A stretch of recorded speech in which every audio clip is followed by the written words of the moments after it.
those mining claims.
We are live. Today is Wednesday, November the 14th, 2018. This is a regular meeting of the Pitkin County Board of County Commissioners.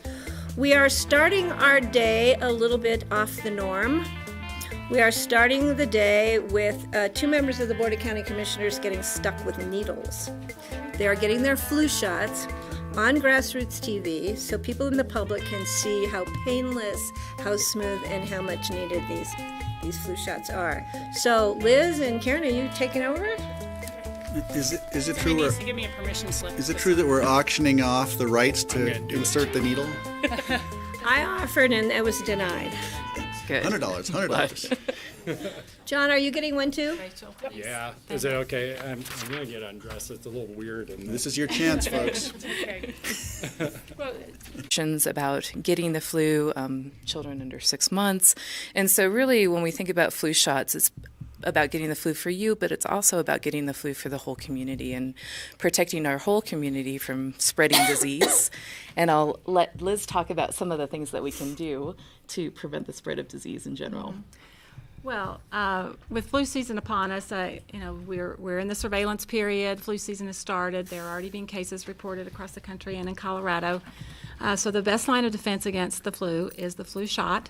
The flu shot cannot give you the flu. It does boost your immune system. So some people might feel tired and achy for 24 hours or so after they get the shot, but that is not the flu. The flu is a very serious illness. The CDC is reporting that last year 80,000 people died from influenza or influenza-related illnesses last season. That's a high. Can you repeat that number again? 80,000. And that's up from over many years of doing this. You know, the numbers would be around 30 to 40,000. Last year was a serious year. So we're encouraging people to get the flu shot. You can get the flu shot anywhere in many different locations. Most pharmacies have it. Target, City Market, all the grocery stores and those pharmacies have it available to you. You can get it through your workplace. Health fairs, Community Health Services is available to give you flu shots too. You can call us at 920-5420 for an appointment and for information about the flu.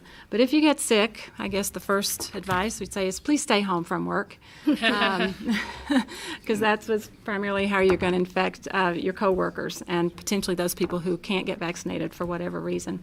Cover your cough, wash your hands. Washing your hands is proven to be the simplest, most effective method from spreading disease.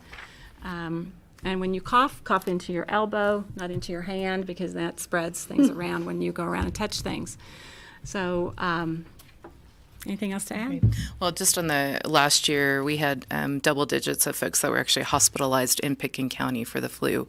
So we feel like it maybe doesn't affect our community. Step up and get their shot. There is a couple different presentations of the shot. There's one for, of course, children aged 6 months up to age 64. There's what's called a high-dose vaccine for folks that are 65 and over, which has more antigens, if you will, in it that help boost the immune system because as we get older, our immune systems aren't as strong as they used to be. So it's highly recommended that folks 65 and over get that high-dose vaccine. And so there you go. That would be me. That would be okay.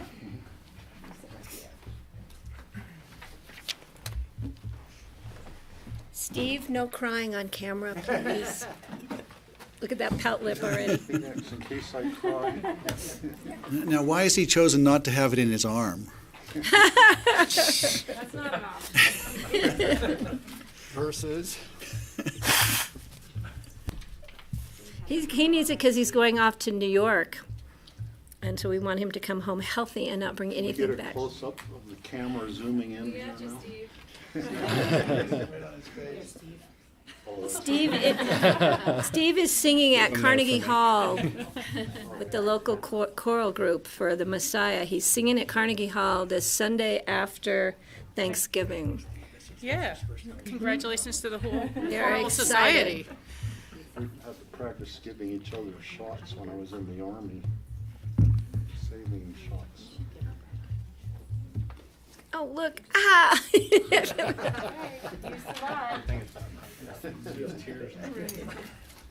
No tears. What? Oh. You're a nurse. It is too easy. You want me to give John the shot? Okay, last Up chance you, to the Patty. public. Do Who would whatever like to the board administer Liz this is ready shot? to roll.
So important. I read a story along those lines at Grand Junction Sentinel long ago. So it's not just the very young or the very old who are susceptible to death from the flu. So Main thing is, remember to wash your hands, use hand disinfectant if you're traveling. That's really critical, because we know so many of us come back from traveling and we bring things back home with us. So those are critical things, and it's hard to.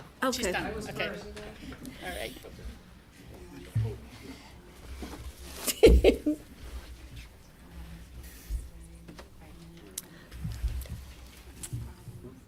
So I are highly we?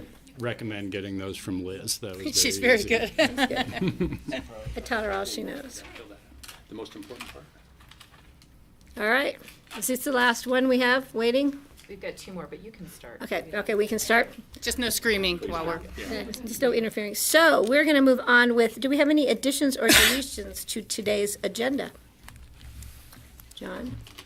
Oh, I'm sorry. No, we do not have any additions or deletions. He's still to the concentrating on agenda. the, not crying because of the pain. It's holding my arm. So now we're going to move to public comment. This is for items that are not on our agenda. If any members of the public would like to speak, please come forward and give your name for the public. Do we have any members of the public wishing to speak? Lee, would you please come forward? We are allowing 3 minutes of public comment because we have a rather lengthy agenda today. Yes, ma'am. Thank you. I'll try to be as brief as possible. Just found out from the mayor that the joint BOCC meeting with council on APSHA, he's pushed to the last meeting of the year. The meeting is the 11th? December 11th. It's December 11th. December 11th. So I'm grateful. I'm grateful to this board for authorizing John to do the investigation. And I just wanted to ask, do you know when would that be done, before December 11th? Yes. Oh, fantastic. I know my time's short, and I really want to thank, again, the board for and Jeanette for putting the evidence in the record last month. And there were a lot of COs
that APSHA's procedure raises constitutional questions. Do you see the dilemma that we're in? You have an attorney that was investigated by none other than the Colorado Supreme Court for dishonesty. And he submitted something to the United States Supreme Court that is a falsehood. I will bring it back to the board. Any board comments? Rachel, please. Yeah, thank you. This is our first regular meeting since the elections, and so I wanted to take the opportunity to congratulate you, Patty, on your re-election, and it's a compliment to your service, and very strongly to George and the leadership of RAFTA, who passed the RAFTA funding. It was quite a challenge, and it was well done, and really matched the polling results from early on. The support was there, and so really appreciate your leadership and true courage in taking that one out. I'd like to thank all the voters of Pickens County and the Valley for supporting RAFTA, and particularly supporting the Healthy Community Fund, the renewal. All those who donated or knocked on doors or wrote letters. It really made a difference, and we're looking forward in many ways to a new leadership at the State House, and I think there might be some real opportunities for the type of public land protection and values that we've always held dear in Pickens County.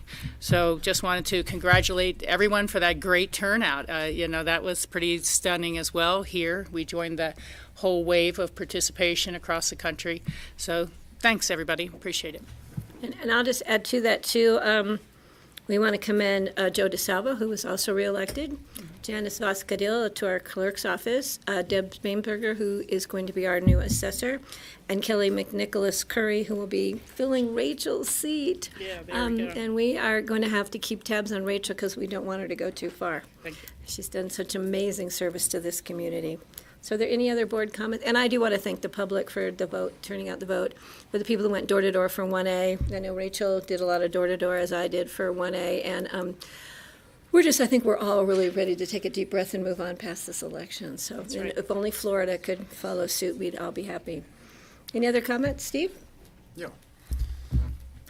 I had the privilege of going to the production of Big River the other night at the District Theater, put on by the Aspen community. I think there's 3 more productions this coming weekend, or I believe, and I can't remember beyond that, but check out at the Wheeler Opera House, you can get your tickets there. And I think this is our last meeting before Thanksgiving as well. So that's right. Wish everyone safe travels and a great Thanksgiving. Yeah, have a good Thanksgiving and enjoy that snow on Saturday. My son-in-law is up there right now, still blowing snow for you guys. So, Yeah. Greg or George, any comments? I'm good. Okay, we're going to move on to our agenda. First item on our agenda is an ordinance repealing and reenacting Title VI Health and Safety Section 6.16 Commercial Waste Haulers of the Pickens County Code. Hi, please give your name for the public record. Hi, Kathy Hall, Solid Waste Manager. And I just have a presentation, hopefully. What's going on here?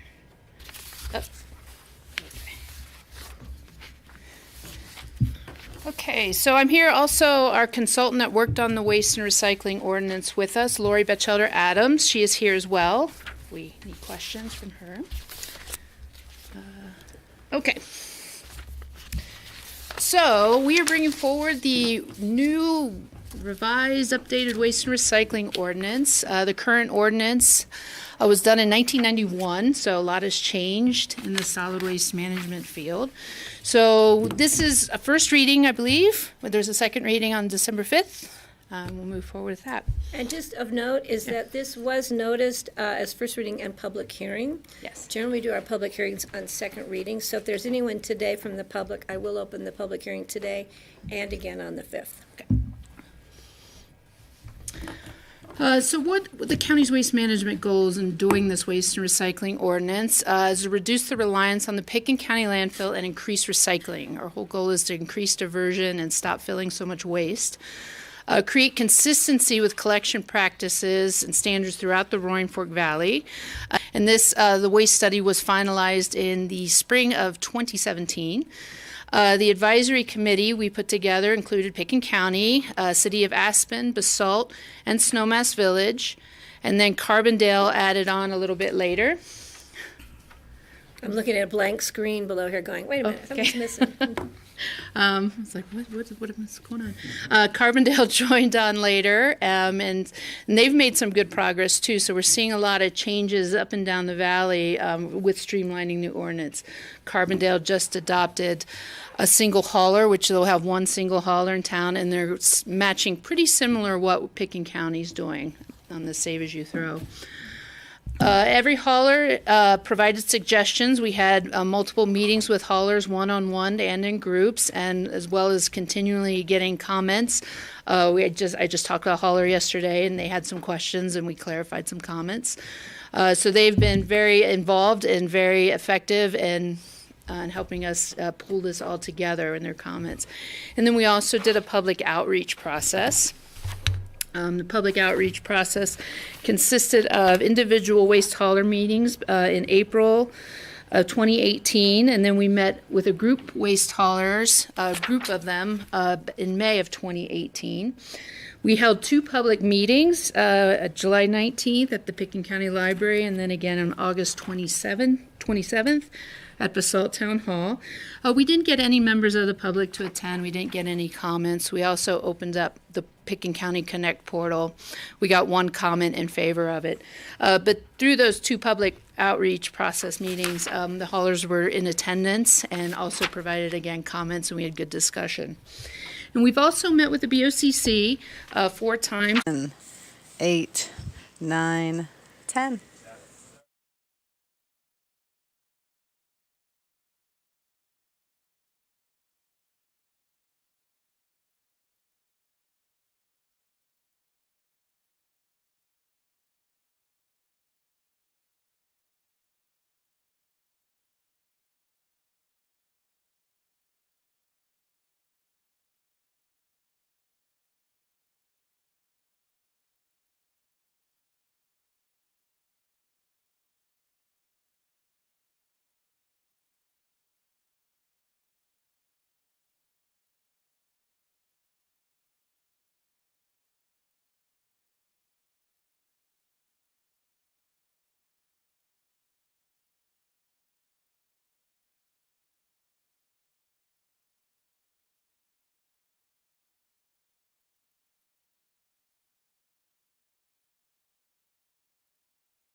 A new area for these items that we're not creating a new attraction for bears. Correct, and that follows the county's wildlife ordinance, which I believe was done in 2006, 2008. It's probably in need of updating, but the waste and recycling ordinance refers to the wildlife ordinance to meet those standards. Okay, and then is it replicated in there so that people don't have to try to find it in a different code book, or maybe we should, for second reading, attach it as an appendix? Yeah, we can attach That's a that. good idea, because it is referenced in here, so. Yeah, Let's make it easy to find. Yeah. And then we make. There's a challenge on this, specifically for the upper frying pan. Mm-hmm. So how are we going to address that? So if they feel that they can't comply with these new ordinance, the haulers, there's space access, they can't put a recycle container in, a secured bear-proof type of enclosure. If it's the winter and a separate recycling truck can't make it to that, then they need to apply to the county manager or designee their call for an exemption, and then we will review their claim and then make that determination. Yeah, because I don't think they could even have regular haulers that will even go up there. That's a problem. Mm-hmm. And it is included. If they say we just can't get a hauler up here, then they can make that argument. I don't think we want them sometimes to go up there, so. Yeah, okay, great. Yeah. Good point, George. So save as you throw, or variable rate, pay as you throw, you may have heard. It's a utility-based pricing. The amount of trash determines your overall costs. Your monthly costs will be lower with less trash service and more recycling. So there's 3 size containers, a 96-gallon, 64, and 32. All of the haulers will be required to offer each one of these 3 sizes of containers, and then recycling along with it. So if you are a household that recycles and composts, you can get away with a 32-gallon container. You'll save money. If you determine you start out with, we're giving the option that they can switch out a container within the first 6 months. You can switch out your container. Like, oh, I'm with 96-gallon container, but boy, I really think I can go to a 64. Customers will have that option to switch out that container. Again, service also include self-regulation. So that's part of the healthy category, is making sure that we bring mindfulness as part of the school climate, the culture, not where the teacher is trained or it's a after-school curriculum, but it's part of the environment. So having breathing brain breaks, structured movement for the children, in addition to free play, which children learn so much. But making sure that we have structures in place to bring in this. And it's like a minute or 2. It's not a whole day where we have to change the curriculum. So it's just making sure it's just it's woven into the culture and the climate of these schools. How wonderful would it be if from a child you're taught to stop every couple of hours and take a deep breath, and then that practice becomes just normal and natural. Right now, I have to set a timer to remind myself. Exactly. And for adults, we weren't taught this in the 70s and the 80s. They didn't really talk about mindfulness, and we knew as a child that stress was a #1 killer as a child, and it's still a big problem in our culture, but we aren't teaching that. And so when we teach it to children, it becomes their first language. Like you said, for us, I need a timer. We have to wear a watch to remind me, oh, I need to breathe. I haven't taken a deep breath in an hour. But with children, that's why I find this program we offer here at the Pickens County Solid Waste Center. We will be setting up a hotline, phone and or email that residents can call us or email us with questions about the changes. So the haulers really wanted that as well, a number for the county that they can call and get their questions answered.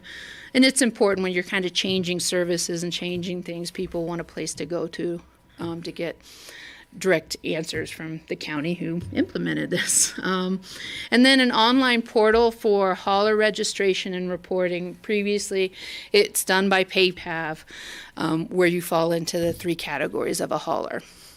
And they'll be able to pay online as well. And that is the gist of it. So questions or comments? Greg? Kathy, thank you for this. It's great to see this. Just regarding a couple things on the education campaign, it occurs to me the only time I think about trash is when I'm taking it out. Yes. And I'm just wondering if the bins can be marked with some of this educational materials. You could mark a large bin with where the smaller bins would have fit.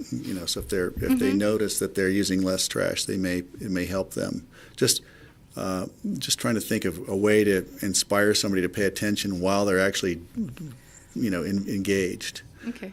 So just wanted to suggest that. But also, I assume the bins are they're standardized, and are they being provided to the haulers, or the haulers get them separately from one location? And where do these bins come from? There's a number of bin distributors, so it's up to the hauler who they want to purchase them from. And if because they own the bins essentially and lease them or rent them or give them to their customers, so it'll be up to them how they want to mark them, but we can offer it. Maybe we could offer a sticker that could be put on the lid or something just to encourage them to, if they're not using it all, maybe go down a size. Yeah. Steve? About 20 years ago, when I was teaching at the community school, we had Steve Smith and Heather McGregor come into our classroom. Heather works at Clear now. Okay. At the time, she was a reporter for the Glenwood Post-Independent, I believe. Mm-hmm. And they wanted to see how little trash they could produce in a whole year. And so they brought in one trash bag with their entire. Yes, it is so valuable. And the only time my son actually, the first time he ate a green bean was on a plant at a garden school in Asheville, North Carolina. He had and he ate as many as he could. Of course. I bought them at the store. He wouldn't touch them. So it is imperatively valuable for these children to see how to grow nutrient-dense, real food in their own hometown and be able to share it with the community. And they can make stuff, and then it can be a cottage industry, and the kids can start to get involved. So there's so much. All of these steps can grow trees. Love it. And branches that can spread in ways we have no idea yet. Nice. Okay. Now go ahead for the Thank you. Thank you for let's stop at each one. And so the next one, nourishing, which is really valuable as well. And that's where I feel like I want to integrate the tools that I've learned with conscious discipline and the structures, like a kindness tree, something so simple of creating, in multiple ways you can make it, but it's like a tree, and you can put little stars, little hearts on the tree every time anyone in the classroom notices a kind and helpful act. And at the end of the day or the end of the week, they can notice how many kind and helpful acts did they notice. And something as simple as that, because what you focus on, you get more of, something as simple as that can change the climate of the classroom for noticing the people that are mean and the people that you don't connect with. It's like, wait. A lot going on. People are trying to understand, getting messages out, trying to be consistent, changing containers, all of that. Also, to be perfectly honest, in many communities, in the first few months, they have sometimes seen a small flurry of illegal dumping as people say, to heck with this, I know what I'm going to do.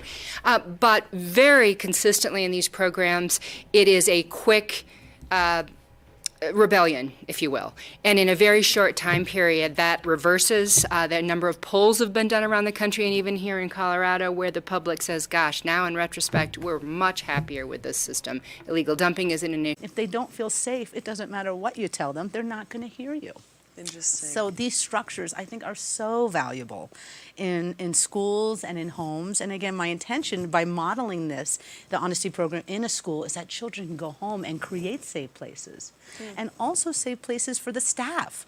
Like we need a safe place in our home when adults get stressed out. It's like, oh, what can I do to feel better? We go on walks. We might have a comfy couch. We might call a friend. Just like that, children need places to calm. And then they can come out and we can role play and practice another way of handling that stressful situation. Perfect. Makes so much sense. Yeah. And the next one is education, which is really the core of this honesty program. And that's incorporating all these steps. They're all integrated. It's really hard to separate them. But it's offering education to the staff and ongoing education for the parents. So even though, again, we're doing this at school, but parents need that support because we only will repeat normally what we were taught, particularly under stress. So we need ongoing education like what is happening here, which I'm so thrilled about to be part of this public school community that is offering continual workshops, and they're getting a lot of parents, which gives me a good feeling that people are interested in doing it differently. Right. We want to stop yelling. We want to stop hating our children that we love so deeply, and they're just being children. They don't have the brain function. Losing part are. So I really just wanted to talk a moment about that there are other drivers to this. It's not that county wants to feel good about recycling. It's about this is the only way we can continue a recycling program. Mm-hmm. I think the cost, I don't have the numbers in front of me of running. Second reading is December 5th. Correct me, Jen, if I'm wrong. And then I think there's a 30-day period after final. So mid-January, I think it takes effect. We talked to the haulers. We're giving them 6 months to get their customers on board and educated and get people containers delivered and ordered and such. So about July, we should be in full swing. Oh, okay. July 2019. Yeah. And we'll probably, because if this passes, which I suspect it will, that will then lead to a follow-up conversation with the city regarding the Rio Grande Recycling Center and also BOCC or with the Mid-Valley, depending on what BOCC decides to do. Yeah. Because we're currently subsidizing that center along with the town of BOCC. Correct. And the Redstone pickup, too. Correct. So Redstone will be phased out within the first half of next year as the hauler up there. The haulers, there's a couple that service that area. They will also, in Pickens County, Redstone will have curbside recycling as part of this. So that Redstone Center will be phased out. We've had discussions with BOCC about the Waste Management Willits Transfer Station Public Drop-Off Center, phasing that out as well sometime 2019, early 2020. Yeah, so I guess maybe later next year, I suggest that staff go out to the caucuses, certainly the Frying Pan in June and Redstone prior to that, to provide this information so they're not sort of surprised, which I'm sure some people are always surprised because they don't see or read. Yeah, right. Yeah, and as far as the Willits Recycling Center, because that's not solely used by Pickens County, residents who will be having this curbside recycling. I think we definitely need to keep an eye on that because, after the closure of the one in Glenwood Springs, people now on their way to work drop off their stuff at Willits. So we want to make sure that we have to look at this valley-wide, even outside of Pickens County, and see what we can do, because examples that you had, are those bear resistant? Do they have a wire latch or something on the top? So our wildlife ordinance is kind of vague on that. Aspen's is much more, they prescribe to it's an International Council on Bear Safety and Containering. I can't remember the name of it currently, but ours just says it has to be a latching container that closes. There is provisions in the ordinance that if the container, you can't latch it, the smaller containers, I think they have trouble finding the smaller containers, but they'll make it happen. Yeah. But if you're not latching your container and leaving it open, because your there's example, so your much pictures trash here have there. trash bubbling out the top. Yeah, the haulers have the right to charge you that for overflow. For an overflow. So yeah. Right. So I'm just concerned about people, especially in the rural areas, taking their trash out in the morning before they go to work, which is allowed for pickup, and then the bears know when you're going to work. Oh yeah. They know when you're putting out your garbage. So I think we're going to have to really keep an eye on that, because I'm afraid that just the odors of just even recyclables. We're gonna we did a good job this summer. We didn't have a lot of bear activity because also there was food up in the mountains for them, but up in the forest. So I think that's something we may want to. I mean, I agree with you, and it's something to watch with all these implementation components. Yeah. But people are already putting their trash out in the morning before they go to work. It's just not sorted. Yeah, but they're in different There'll be more containers right containers now. and things These now. are different containers than what they have now. Right now, we require bear-resistant containers. These technically are a little different, so we might want to. Yeah, I Look agree with you in into that. general as well. Yeah. Okay. This, I did say I was going to, Greg, and then I do want to open it for public comment if there's anyone here, because of the way it was noticed. I'm just looking at item F, the recyclables contamination. And it says Program, it really is, the intention is to have a holistic program that covers everything, to make sure that we're not only doing one thing, so we've got good nutrition, but then you're spraying bleach and then you're shaming your children to behave differently. So we need to bridge holistic wellness and health with behavior and nutrition. And again, that's what this program. It's beautiful. I'm so excited you're doing this. So, T is transparency. So we're all in this together. It's not like, oh, there's one person over there and then she's hiding out having this over there. We're all in this together. Everything you do affects everyone else. And we have to realize we are one world and we are one person. And if you take the time to actually make eye contact with another human being, you'll see beyond their shell is the same essence that you have. And so I feel like in schools and just in the world, we're not able to fully connect. So transparency, we're all in this together. We're all human beings. We all have suffering and we all have joy, if we're fortunate enough to connect with that. And we need to support each other in that process and hold space for each other as we transition out of a world where we don't talk to strangers, we don't make eye contact, and we live on a processed food diet, which disconnects us. Yeah. And so, transparency, we're all in this, we're gonna help each other. You're not alone. Yeah. And I think that's valuable because I feel, again, with the depression and the things that I'm hearing with anxiety and the addiction qualities of human beings today, that we're not connecting. And we're actually taking the trash out, if housekeepers or something, because often they don't seem to be connected to the community, the immediate neighborhood. they'll come down and just toss it and be on their way. It's the last thing they do before they head off. And so I'm wondering if there's a way we can address that in a sensitive way that make sure that everybody's paying attention. Correct. It's notices to go out to property managers. That would be Property helpful. managers, housekeepers. Because a lot of the property managers have big housekeeping crews. And we're going to up because recycling is confusing. So part of the education campaign is really try and clarify. Remember the cities, it said it's against the law if you don't recycle, but they don't really. I mean, I look in my dumpsters and boy, we'd have a lot of people going to jail. We are not going to that level of enforcement. Yet. I did notice a jail sentence in here, though. You're paying for it, whether you use it or not right now. It's up to the resident. Eventually, maybe if we're really seeing a problem with and we can't get people, New Jersey, East Coast cities are big on the enforcement. They'll go around, check your container, and you get a fine. We're not ready to go there yet, but... I do have a question.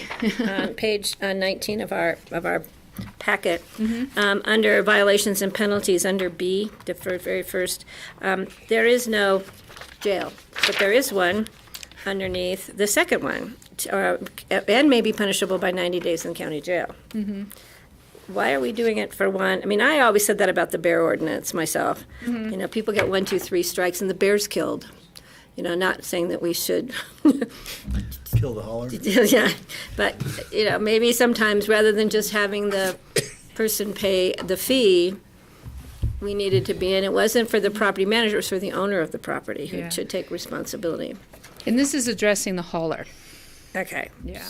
The second one or both? Both? Just the second. Okay, so the first one, you can violate as many times as you want, pay $1,000 every time, with no further punishment?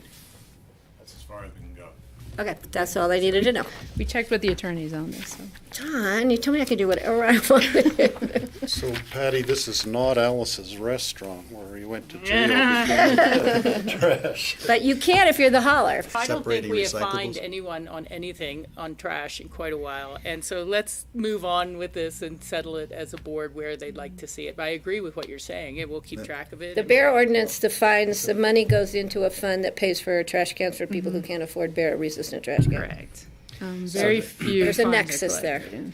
If I could just suggest, that would be, I think, an appropriation decision of the board. And so you can pass this regulation to create, the regulation, and then we could talk during budget about would you like to segregate any funds collected under it and for what purpose. But I think that would fall under your appropriation authority as a board. Right. Okay.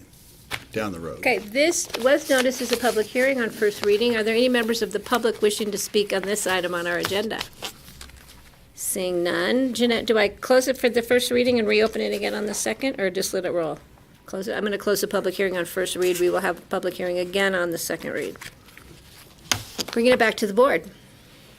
Steve. I'd like to make a motion to approve the ordinance of the Board of County Commissioners of Pickens County repealing and reenacting Title VI Health and Safety, Section 6.16, Commercial Waste Haulers of the Pickens County Code. Very good. I'll second A that. lot of words. I have a motion. I have a second. Further discussion? Seeing none, I'll call the question. All those in favor, please signify by saying aye. Aye. Thank you. Thanks, Laura. Thanks for coming. Thanks for All coming. right, Thank next you. item on our agenda is an ordinance authorizing acceptance of the Stranahan donation of the east half of the Argenta and Yankee mining claims. This is a first reading set for public hearing on December the 5th. Hi, would you please give your name for the public record? Hello, I am Dale Will, the Acquisition Director for Pickens County Open Space and Trails.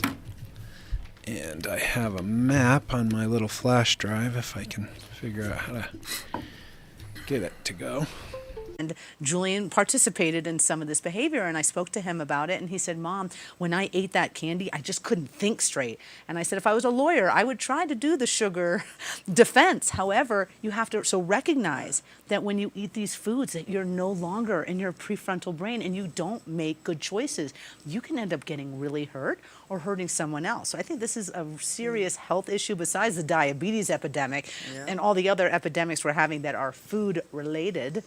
I think I read recently by someone, can't recall who, but 85% of all diseases are foodborne. And if that is really true, then we have to step up. And for Halloween, for example, we can share other things. You know, strangers giving candy to children is really not a safe thing. So, you know, with Julian, I definitely have noticed, and he's noticed too. And even when he was 3, and maybe he had his first chocolate, and he said, you know, Mom, when I see the sugar, I know it, the candy, I know it's not good for me, but then my brain goes like this, and I can't think straight. That was before he even ate it. Wow. So he knew very early on that that type of food takes him away from being in the present moment, where anything is possible. But we get doped up on sugar, and one of my theories, and I'm not a PhD though, maybe I'll hopefully collaborate with one. My theory is that giving sugar to children, it's in there to toddlers, and even in the baby food there's sugar in some brands. Avalanche Creek, Upper Lanedo is largely protected from residential development, and the only development that can occur on what's left is under the rural and remote zoning, so it's fairly benign. But George Stranahan had a lot to do with this, and since 1978 has been donating conservation .com, and my phone number's on there, and you can learn about the Honesty program, and it's I'm happy to talk to anyone anytime. Perfect. And I forgot to mention you are also a jewelry designer. You made these beautiful things. So Thank if you're you. interested in these, please contact us as well. Harmonic Jewelry. Thank you. Love it. Thank you guys for tuning in. As always, check out aspentalkshealth.com for more information.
Lands, we're not going to go up there and try to impose special use limitations on these backcountry parcels. They're tricky to get to. This one's a pretty much an all-day out and back when there's no snow on the ground. So the open space program can certainly adopt this property with negligible impact on our budgeting and so forth.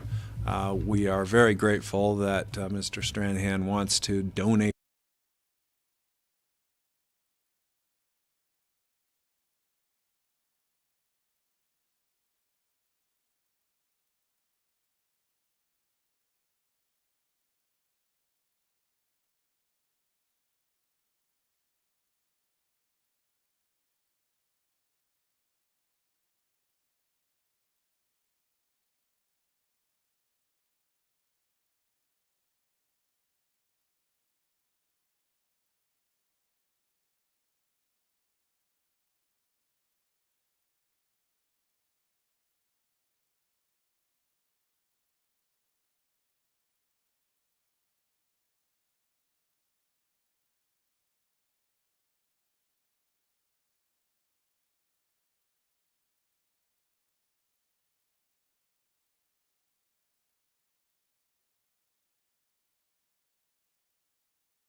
There's actually no difference. All Pitkin County open space is held, the title is held by the Board of County Commissioners of Pitkin County. So the designation as open space for a gift like this is really an administrative designation that authorizes the expenditure of the open space fund for purposes of stewardship. But on none of the title of any county open space will you see any special demarcation of it being open space property.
Meeting and give people something substantial afterwards. So I'd really like to see that created by your department and then go backwards to some of these great donations and send them a thank you framed certificate. It's just especially if you took simple. A picture. And we should start doing that. So is that the will of the Yeah, I think board? that's a great idea. Yeah, I think we need to. Okay, well, I will create a have it program ready like at that. second reading. Okay, that'd be great. Thank you, Craig. Yeah. And I was going to echo what Rachel said. I think George has done so much good stuff you're doing, and it's really great that George has done this, and here on honoring him for this. I wanted to ask, clearly looking at the map, this is logging area. You can see the old logging roads. I'm wondering how long ago was it logged? How are we looking for health of the forest in there? Will we ever do fire mitigation in there? I'm just wondering what is possible and how should this be managed going forward? As we're acquiring property like this, some responsibility comes with it, and I'd love to hear about that. Well, that's an excellent question, and during the hike, it was obvious that we were looking at second growth trees. They're pretty closely spaced, not only on the parcels that now belong to Pitkin County, but more importantly on the larger area of surrounding federal lands. So I would imagine a lot of the timber for the original settlement of this valley must have come out of that area because it was obvious that wide swaths of this had been logged. As far as forest management, that's not my expertise.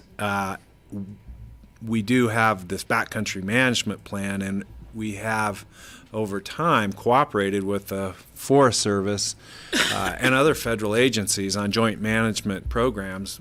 For example, the Smuggler Hunter Cooperative does have quite a bit of forest management built into it with pine beetle mitigation, and some of you may recall the helicopter logging that went on with some of the beetle kill, as well as the mastication of some oak up on the WUI, the rural-urban interface on the face of Smuggler.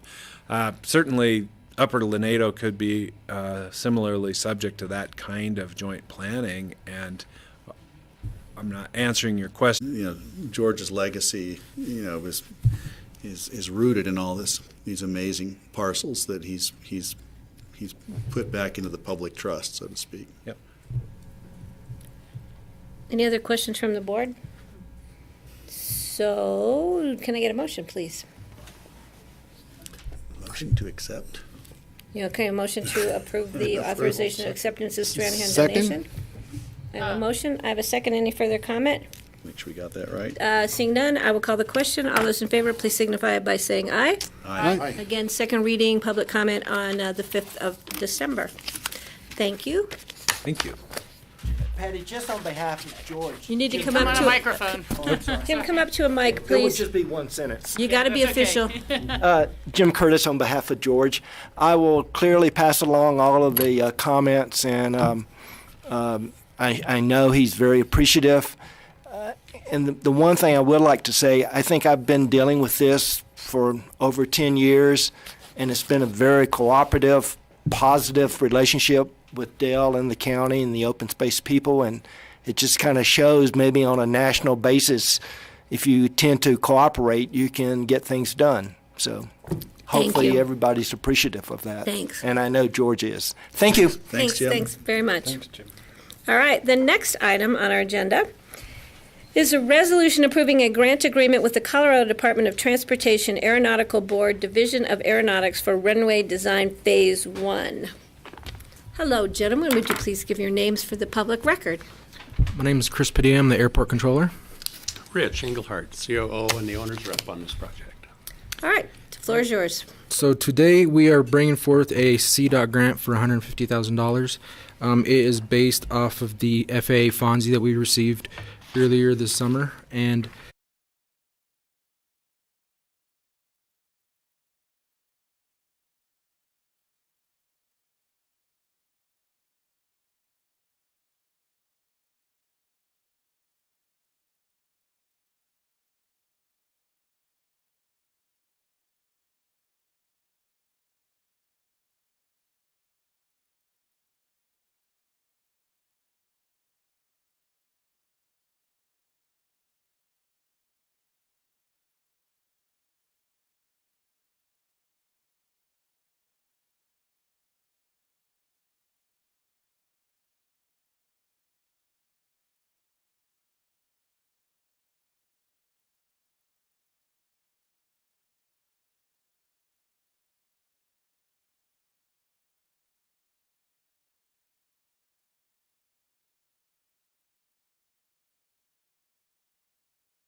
So we're going through now. Okay, so I'm just, because, the dollar amount is large for a plan. I just want the public to be well aware that the Board of County Commissioners has not made any decisions as far as proceeding with a runway or a new terminal at this point. We are starting in on a very extensive, probably 18-plus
Word conditions, which pops up a couple times there. What are the conditions? Is there anything else we need to hear from you about? Well, from the finance side, we do have to follow FAA grant assurances, which are quite lengthy and would be, and I can send those out to you guys. No, I don't. So, but yeah, we do have to follow FAA grant assurances. Announce to the public we haven't crossed any line. I wanted to make sure we haven't. We're certain of that. Thank you. Okay, I have a motion and I have a second. Seeing no further comment, I'll call the question. All those in favor, please signify by saying aye. Aye. Aye. Thank you, gentlemen. Thank you. Moving now to, this is a confirmatory reading on and public hearing on an emergency resolution supporting the grant application for a local parks and outdoor recreation through Great Outdoors Colorado for the Pitkin County Healthy Rivers Whitewater Park Streamside you guys laughing over there? Streamside amenities and, if awarded, acceptance of the grant. That is a long title. So who's taking this one, gentlemen? I'll do that. Okay.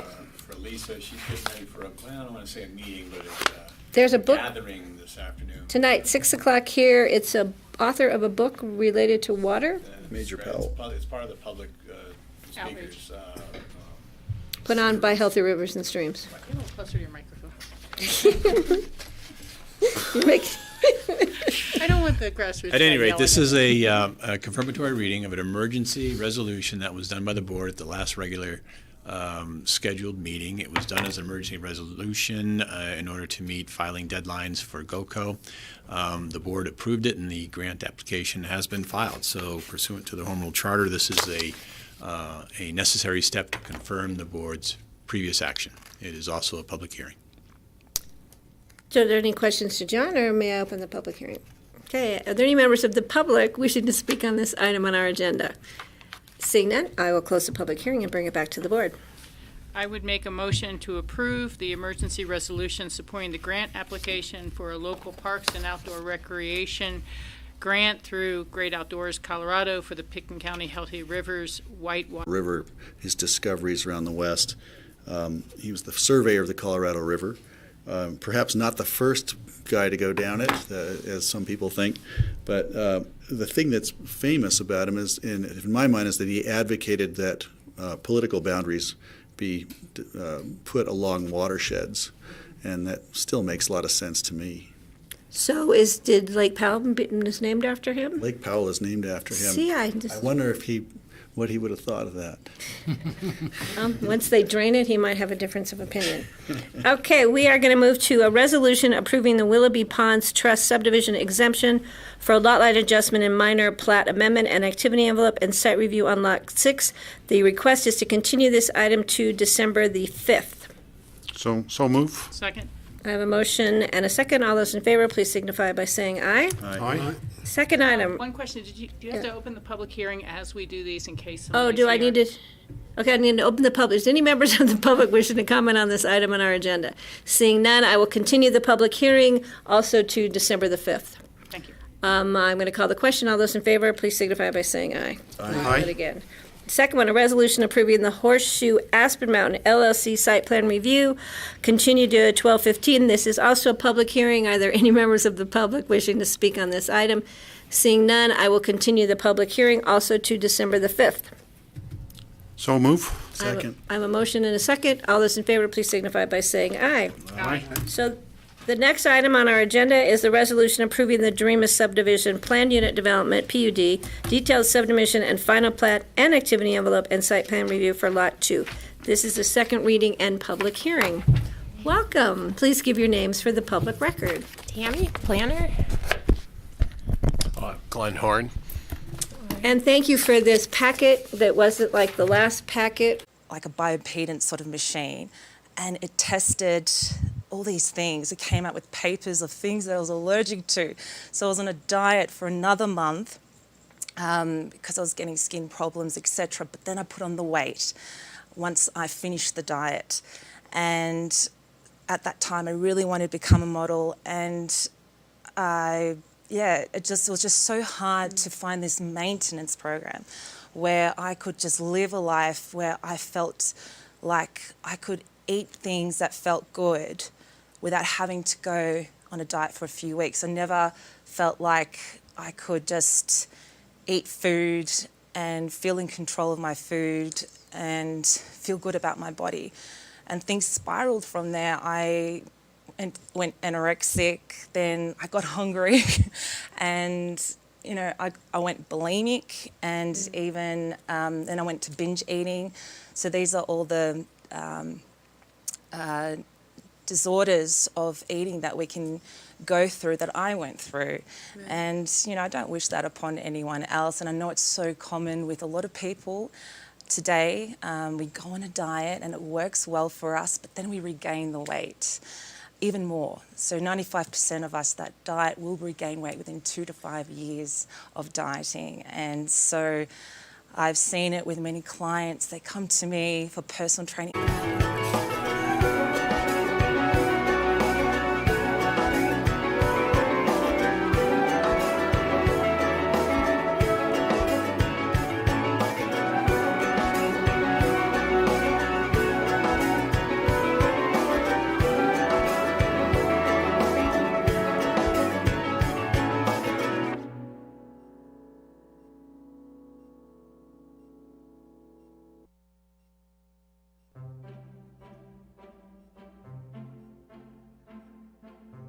Foods that our bodies are designed to consume, like plants, fruits and vegetables, nuts and seeds, then you can actually eat as much as you want and you don't gain weight. You feel you feel full. You feel full so much faster. Faster because you're getting the nutrients. Absolutely. Yeah.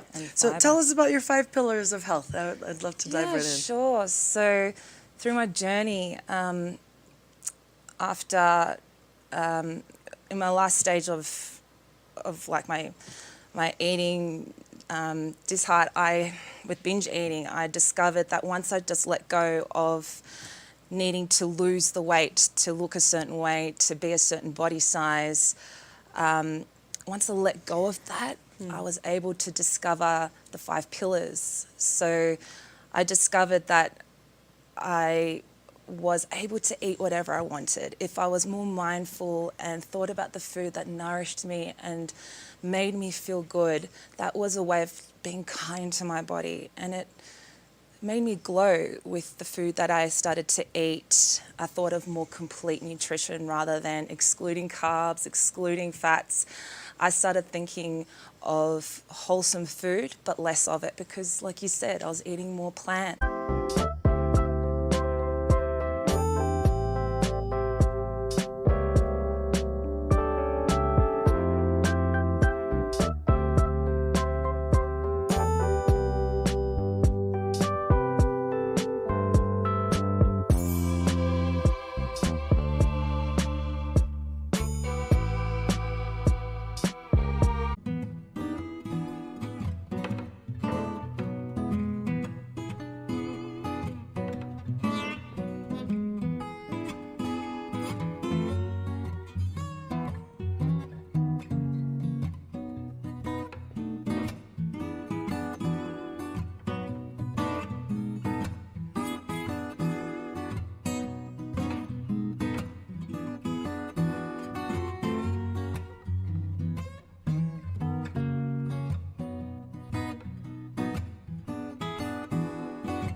Self-talk was really bad.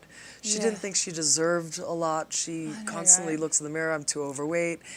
And I think because she was in this personal self-judgment place is why she almost allowed someone else to come into her life and treat her with such disrespect. That's right.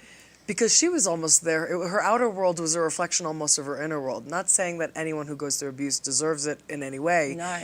But that the stronger you can connect with loving yourself, very empowering. The more you'll teach other people to treat you that way as well. Absolutely. You take your self-esteem, your self-worth to a whole new level, and things can't hurt you as much anymore. And that's so important because when we go through hardships in relationships and work, that's unhealthy. That's hard. We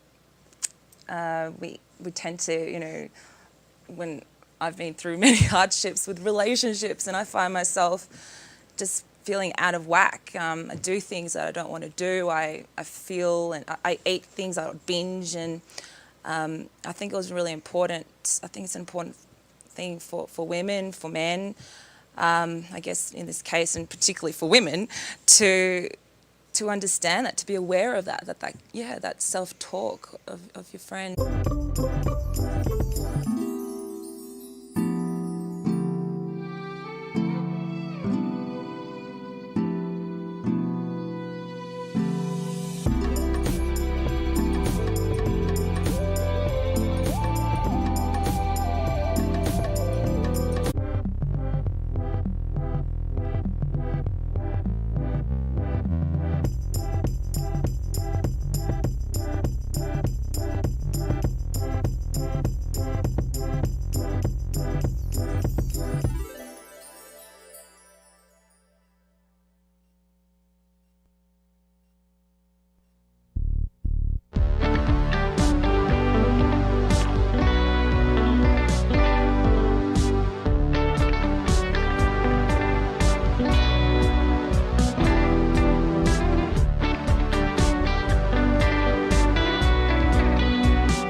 And they're like 11 out of 10. So it brings an idea of not only what they're eating nutritionally, but also emotionally as well. Good. Yeah. That's wonderful. That's missing from a lot of food diaries. Yeah, there's I just added those 3 dimensions, and I think it's an important thing these days. Yeah, absolutely. Yeah. What do you recommend to remove from people's cupboards? You told me that you go through people's homes sometimes and throw some stuff out. Yeah, I love it. What are you looking for? So I'll go to a client's home. Recently I was in Australia, in Brighton, and I'd train them in the gym, but then I'd go into their kitchen. One client in particular, he had bloating issues. He was very fit. He wanted to do a marathon. He was training for a marathon, but he was feeling really bloated, even after vegetables, like really fibrous foods. So I looked in his cupboard and I noticed his protein shakes, for example. They had a lot of additives in them and artificial sweeteners. So I know in FDA they've approved 5 artificial sweeteners, but I mean, he just, as soon as he started to tweak a few things, so he excluded the protein shake and he made his own.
You're seeing this right here.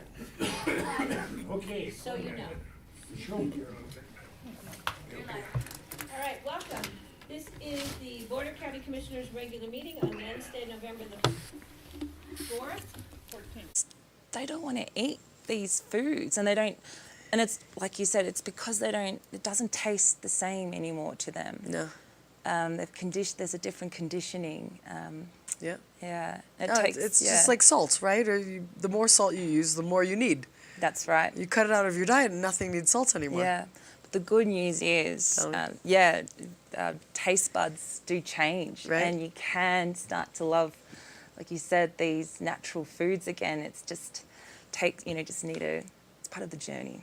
It's part of, Good. Yeah. You have mentioned intermittent fasting. What effects have you seen? Do you find it effective? Have you seen your clients have good results? Yeah, so I've used intermittent fasting with clients in terms of more like ketosis based, so excluding, a lot of clients wanted to work through quick weight loss, and we did it in a safe and way. Fasting or ketosis or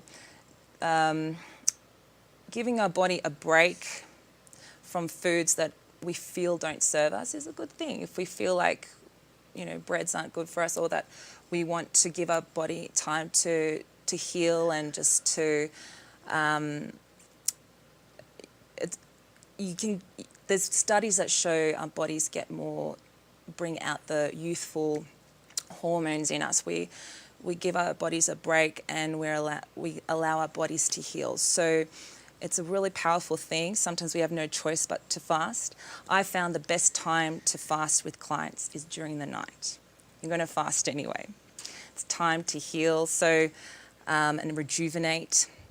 So I've used fasting in a way with clients that allowed them to rejuvenate at night and then nourish during the day. So I think I found that it's about timing and being smart and savvy with the way you eat and time these things, especially if you're a high corporate CEO that needs to be on the ball and thinking and being physically fit. You can't be fasting unless you feel like it really serves you, but that takes time to get to know what works for your body, and it's a nice feeling fasting at night. Any member of the public willing or wanting to do so? Thank you. Thank you. Thanks. Okay. All right, so I'll just start with some background on this property. The applicant is Castle Creek Investors Incorporated, represented by Jody Edwards here today, and John Miller also. The subject property, as shown, highlighted in blue on the screen, is known as the Summit Parcel. It's located, as you can see, near the intersection of Richmond Hill Road and Little Annie Road.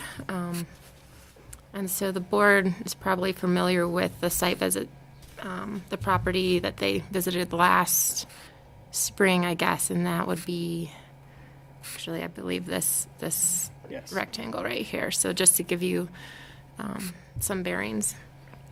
The property is crossed by Richmond Hill Road.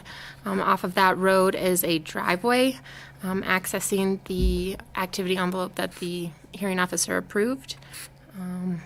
And go down to the next. So this is an image of that property. You can see Richmond Hill Road crossing through the property, and this little spur right here is an existing primitive driveway, which comes down to the southeastern side of the property. And basically where this hand is located is the activity envelope, which was approved with that hearing officer determination. It contains approximately 53 acres, is conforming in size in the rural and remote zone district. Access of this driveway, or actually, let's see, an additional property just to the north of this subject property is, let me find the address, 1640 Richmond Hill Road, and that property is accessed from this existing driveway. Other improvements on this parcel include a lunch cabin, which is the subject of this appeal, a vault privy, and a well. The applicant has a lease agreement currently with the Aspen Ski Company for use of the property for powder tours. How long is the lease for? Is it perpetuity? Is it That's a good question. The current one is for the next 5 years. Next 5 years. Okay, thank you. In 2001, pursuant to BOCC Resolution 110-2001, a special review, GMQS exemption 1041 hazard review and conceptual submission was approved. This approval did lapse on July 5th, 2016. The site plan depicted here, this was never recorded with the clerk and recorder.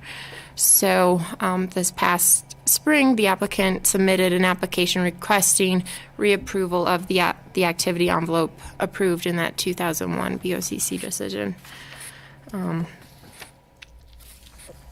The application was forwarded to the hearing officer based on objections raised by the adjacent property owner, Larson Family LP. These concerns raised by Larson Family LP were largely in regards to the driveway and not necessarily the lunch cabin. The hearing officer did consider this application on May 15th, 2018, where he issued determination number 3, 2018, which did reapprove that activity envelope, as I discussed.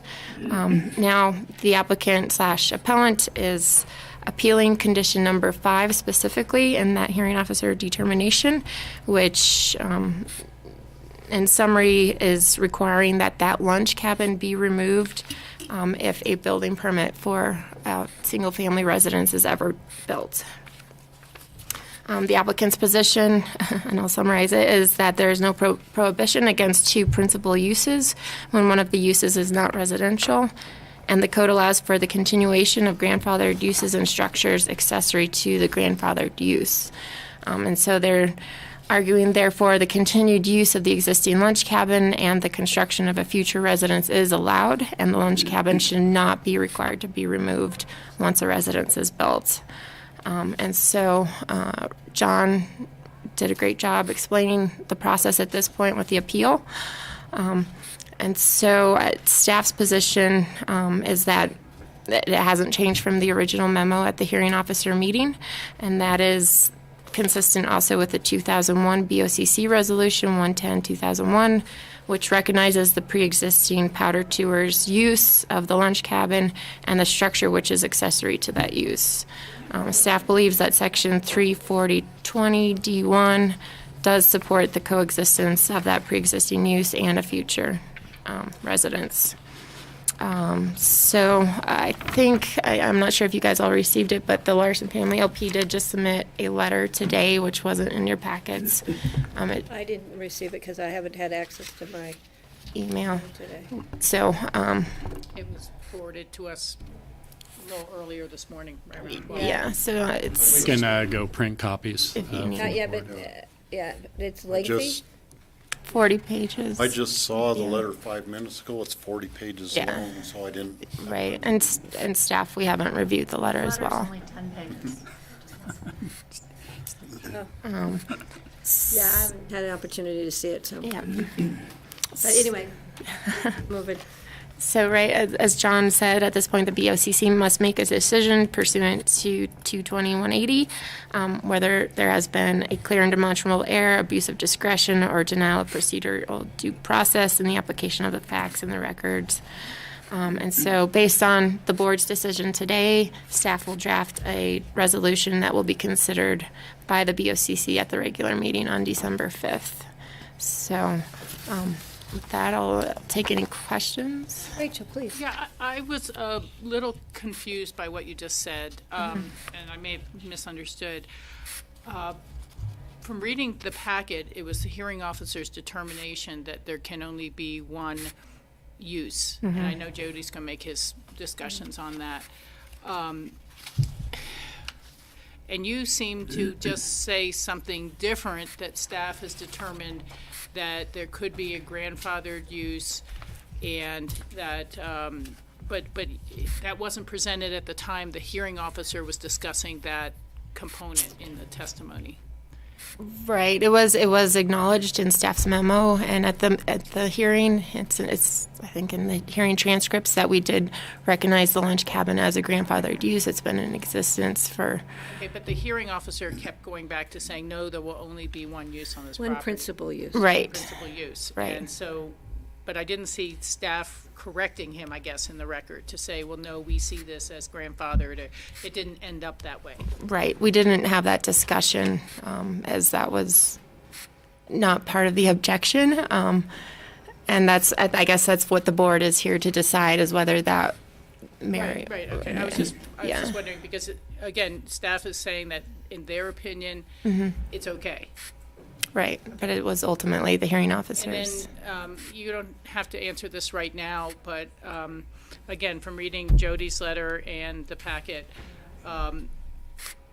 the argument seems to turn on this phrase of a physical residence as a use versus another use that's not, primary purpose. And in those terms, I'd like to know what would be the precedent set or the implication perhaps for other county parcels to kind of read into the code that this is what's meant by physical residence as opposed to, a single physical residence, a single purpose. I just want to look at the greater implications of what we're being asked to rule on.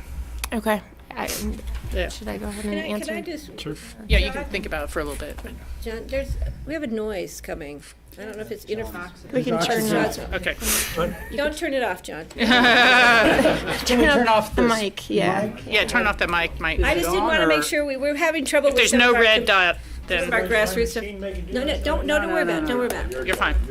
We had issues earlier with some of our systems. I wanted to make sure we weren't having bigger issues. John, you can keep breathing. It's fine. Well, I can go. No. I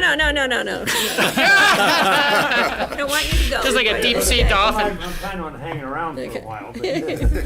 Just as long as I'm a noise person, as long as I've identified that we're in. No, it's not. Now that I know what it is, I'm more than happy to hear it. I'm trying to have it. It helps me stay afloat. Okay. I do want to add, I forgot to mention that this cabin was redeveloped. It got the appropriate permits from the county in 2012 to demo the existing lunch cabin and rebuild, same footprint, same size. And so that CO was issued in 2012. So this is just an image of that cabin for you. And it's only used by the ski company on a seasonal basis for lunch type activities. That's related to the powder tours. Once upon a time, it was used in the summer residentially, but that use hasn't happened for a long time. Thanks for the clarification. Okay, do we have any more questions of staff? Yeah, I do have one more, and again, I may have missed it, but where on the parcel is the lunch cabin compared to the building site for the housing, the unit? Let's see here. Yeah. Oops. Okay, so the existing driveway is located here. This small little square, it says cabin right there. Okay. And then the envelope is hard to make out, but it's this square down on this here. side. Okay. Yep. Do you have any idea of approximate distance between the two? Ooh. Approximate. Well, what's the width of a mining claim? I mean, there should What's be the a width scale. of a mining claim? It's 300 feet, isn't it? No, 270 square feet, you just said. Do we have a scale on here? No. She's asking the distance between the lunch cabin And the building envelope. So here's 100, 200 feet, and a scale up here, so. So it's about Gotta be 200. 2 to 3. 300, 400? I mean, it's hard to Okay. put it all in there. It's about this far. Thank you. We can blow it up and make it further.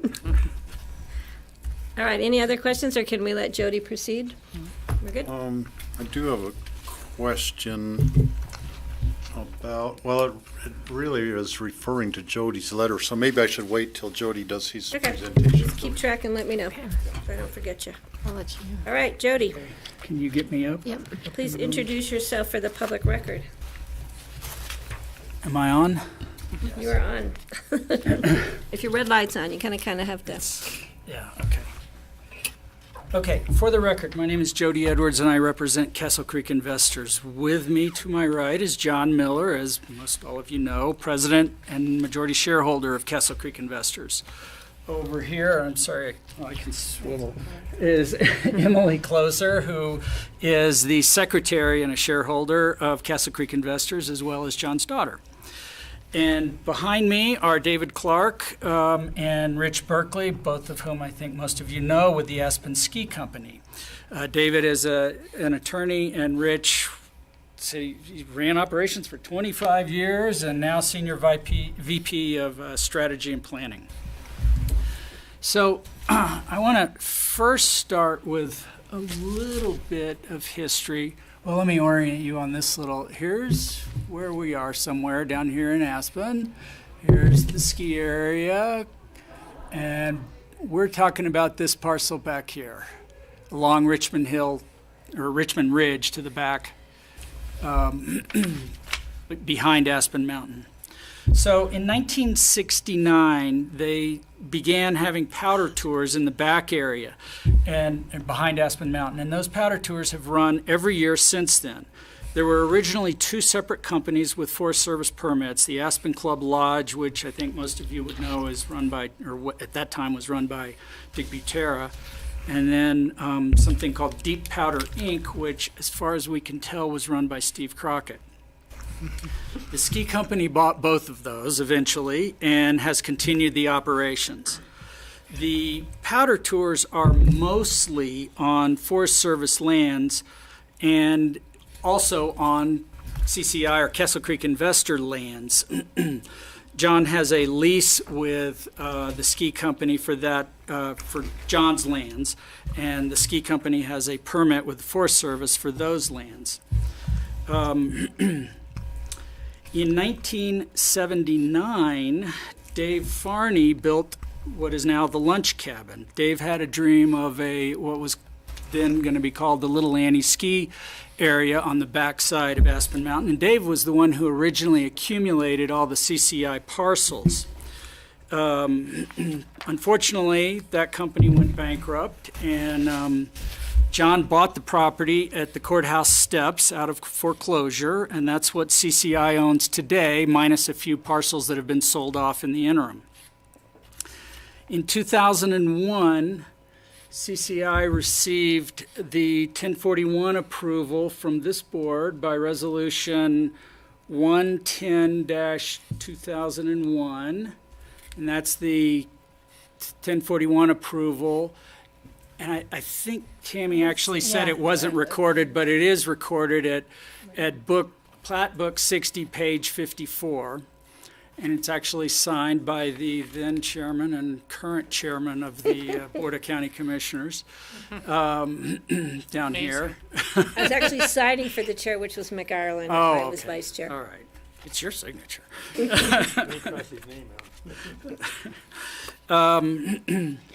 So that approval actually expired in 2016, unfortunately.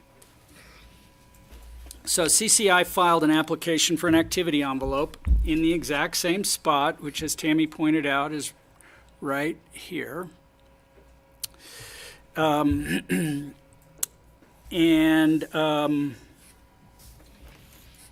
Let's see, we only applied for an activity envelope and not a site plan because we haven't designed a cabin yet. The application went to the hearing officer, and mostly we're very happy with the findings and conclusions of the hearing officer. We believe there was one minor mistake that was made, and that's in paragraph number 5, which is entitled Removal of the Lunch Cabin. And it says, quote, prior to issuance of a building permit for a residential dwelling unit, the applicant shall obtain permits and remove the existing lunch cabin structure and associated vault privy. So, as John explained, the issue before you is whether there was a demonstrable error in the application of the facts in the record to the standards of the code. The requirement to remove the lunch cabin is not required in these facts in light of the existing code. And we believe this was just a mistake. And that mistake is demonstrable error. And I think it's fairly easily understood. If I can, how do I get rid of that? Okay. So here's what the hearing officer said, and this is on transcript page 77, and it's in your agenda packet at page 245. He said, you have one principal use on a property, one, by code. And this use is it's agreed that it is not accessory, I think he meant to, the proposed residential use of the property. You can choose. You keep the lunch cabin, or you take this approval. You don't get both. You don't get both. I believe that was an error. What the code says at 41020 is that you can only have one principal residential use per lot. And my guess is that the hearing, and this is just a guess, he didn't say, that he was thinking of this section. There is no, as far as we can find, there's no section of the code that says you can't have two principal uses if one of them's not residential. You've got this one that says you can't have two principal residential uses, but there's nothing that says you can't have a restaurant and a lodge, or, you know, when I was looking at this, I was really surprised to find out a wireless cell tower is a principal use. So you can have a wireless cell tower and you can have a residential home or a cabin or something else on the same parcel. What you can't have is two principal residential uses on the same lot. Unfortunately, I didn't put this in my letter, but I found it yesterday. That's really hard to read for you. But we're only looking for the highlighted portion. How do you? This doesn't look normal. No, it doesn't. Slide that bar across in the lower right. Oh, there we go. Oh, yeah. Good. Glad we got somebody back in here. Oh, yeah. So you just want the highlighted? Just the highlighted. And I slid the bar too far. That's okay.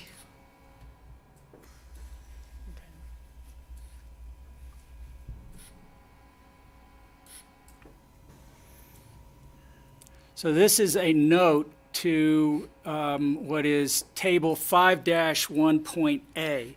Note number 1 there states, in the RR zone district, which is where we are, the maximum size of the activity envelope defined for each principal use shall be 1/2 acre.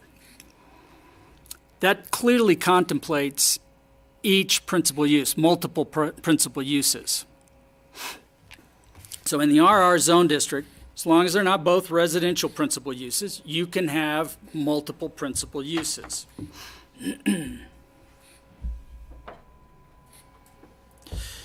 In the determination, we didn't have any problems with the 1,000 square foot cabin that we were allowed to build, but there is this historically and admittedly non-conforming use of the ski powder tours. And there is also the lunch cabin, which you saw on the map, which is an accessory use to the powder tours. Whoa, we got to get back to that bar. Okay, so section 340.20, legally created structures in the RR zone district existing prior to January 2nd, 1996, which I think is when the RR zone district was approved, may be retained in one of three, if any of the following three criteria. Two of them don't apply, but subsection B does apply. If the existing structure does not contain a dwelling unit, then a new structure containing a dwelling unit may be built, which is what we plan to do. That's the 1,000 square foot cabin, provided that the existing structure is retained as an accessory structure and accommodates accessory uses only. And that's what we plan to do. The lunch cabin will be or is accessory to, that is, it is supportive of, and it is not senior to, but is supportive of the powder tours. So it is an accessory structure, and it's only accessory to that use, that other principal use. Chapter 9, okay, now we're going to get really fancy here, I guess. I got to move this down. Governs nonconformities. It says the standards in this chapter regulate and limit the continued existence of nonconforming uses and structures. This is a historically nonconforming use, but nothing in Chapter 9, and I've read the whole thing a couple of times, requires the removal of requires the removal of an pre-existing nonconforming use when you add an allowed use by right. So we added the allowed use by right, which is the 1,000 square foot cabin. There's nothing in Chapter 9 that says you got to get rid of your pre-existing nonconforming use. And Chapter 9, according to this sentence, is what governs the pre-existing, the continued existence of nonconforming uses. Also, as Tammy noted, this board previously approved the exact same activity envelope. It was back then called a 1041 envelope, but at that point in time, we had the rural and remote zoning for this property, and it was in effect. And you did not require the removal of the cabin when you approved this in 2001. You did require that a vault privy be upgraded, and what happened is an environmental health permit was obtained and the vault privy was upgraded, and that was in Tammy's prior memo for the hearing officer.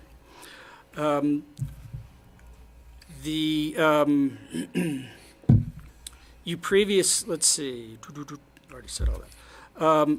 Also, the ski company recently, 2012, also after the rural and remote zone district was in effect, obtained a certificate of occupancy for the remodel of the lunch cabin, and the county granted, first they filed for a permit for the remodel of it, and then they obtained a certificate of occupancy, and a copy of that, I think, is down here somewhere.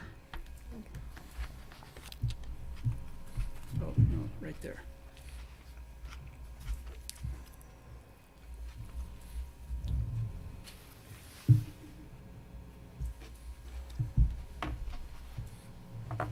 One-room powder tour cabin. Now, if you agree with us that this is a pre-existing non-conforming use, that it's allowed to stay, we're going to need to talk about a couple of cleanup issues in the determination, but we can talk about that later when you get there. Now, I do want to take a moment, and I don't know whether I should wait until after Marcella Larson makes her comments or whether you want to hear from me now, but I did receive the same 40 pages that you got. I got them at 10:39 this morning, although I will say Marcella gave me the professional courtesy of a heads up a couple days ago and told me that this was coming, so it wasn't a complete surprise to me. Do you want to hear my comments on this now, or do you want to wait and hear her? I'll probably need to hear it twice anyway. Yeah, and I'm sorry that I was not able to see it before, but we've been in meetings since. Well, there are three primary arguments made in here, and the first argument is essentially that the SKICO has the ability to get a special review approval for the lunch cabin, and the SKICO has the ability, that's the accessory use, to the accessory structure. SKICO has the ability to, or SKICO or John has the ability to get a special review approval for the powder tour use.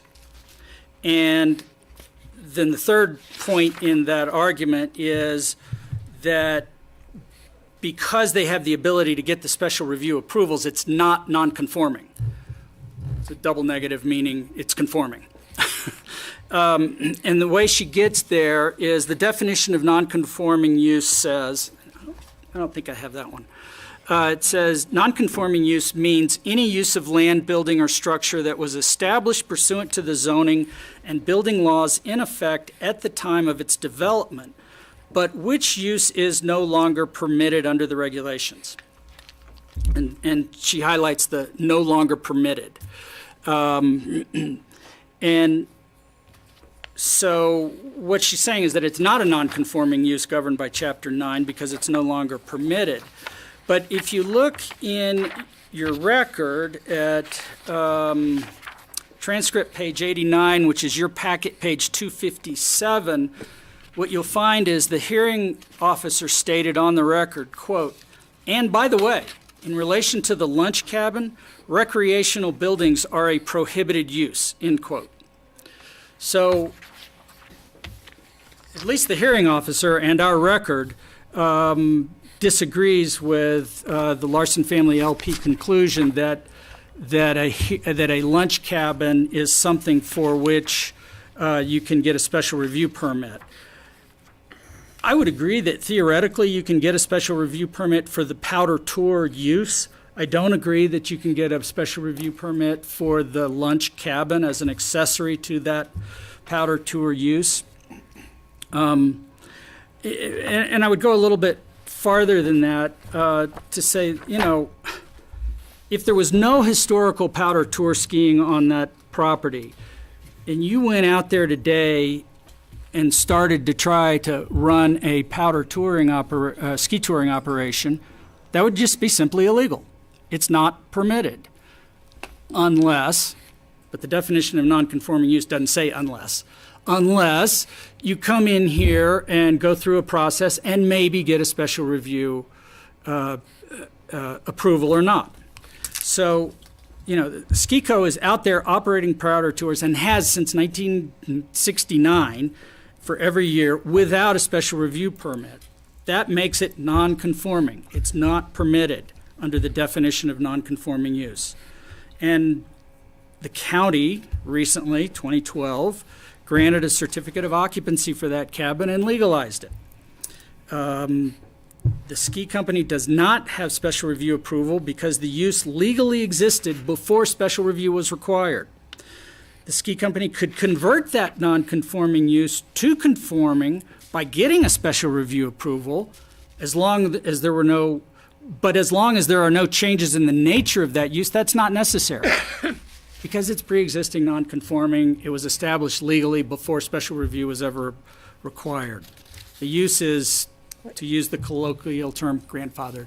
So, I guess a question for staff. When the ski company received the CEO in 2012 for the use of the cabin, did they go through a special review process? No. No, there was no special review process at that point. It was replacement of what was considered a legally created structure. So it was just a building permit process. Okay. So could I tag on to that? If accessory structures may be retained if they were built prior to 1996, and then the structure was replaced, updated, rebuilt, whatever, in 2012, how does that affect the 1996 statement prior to? Just because it was a replacement, it's still considered it was a structure prior to 1996? I believe so, since the permit was approved and issued at that time, I think based on that premise that the prior structure was legal and it was just a replacement for that. So, thank you. The second argument in the letter asserts that you can't have or shouldn't be able to have two principal uses in the RR zone district. Now, and the point I would make with regard to that is the people who wrote the code were very clear. Where did it go? Very able to show that you can only have one principal residential use. It would have been a very simple matter to add one more sentence, or even just take out the word residential and say you can't have multiple principal uses. But it doesn't say that. What it says is you can only have one principal residential use. So that would have been very easy to do. They didn't do it.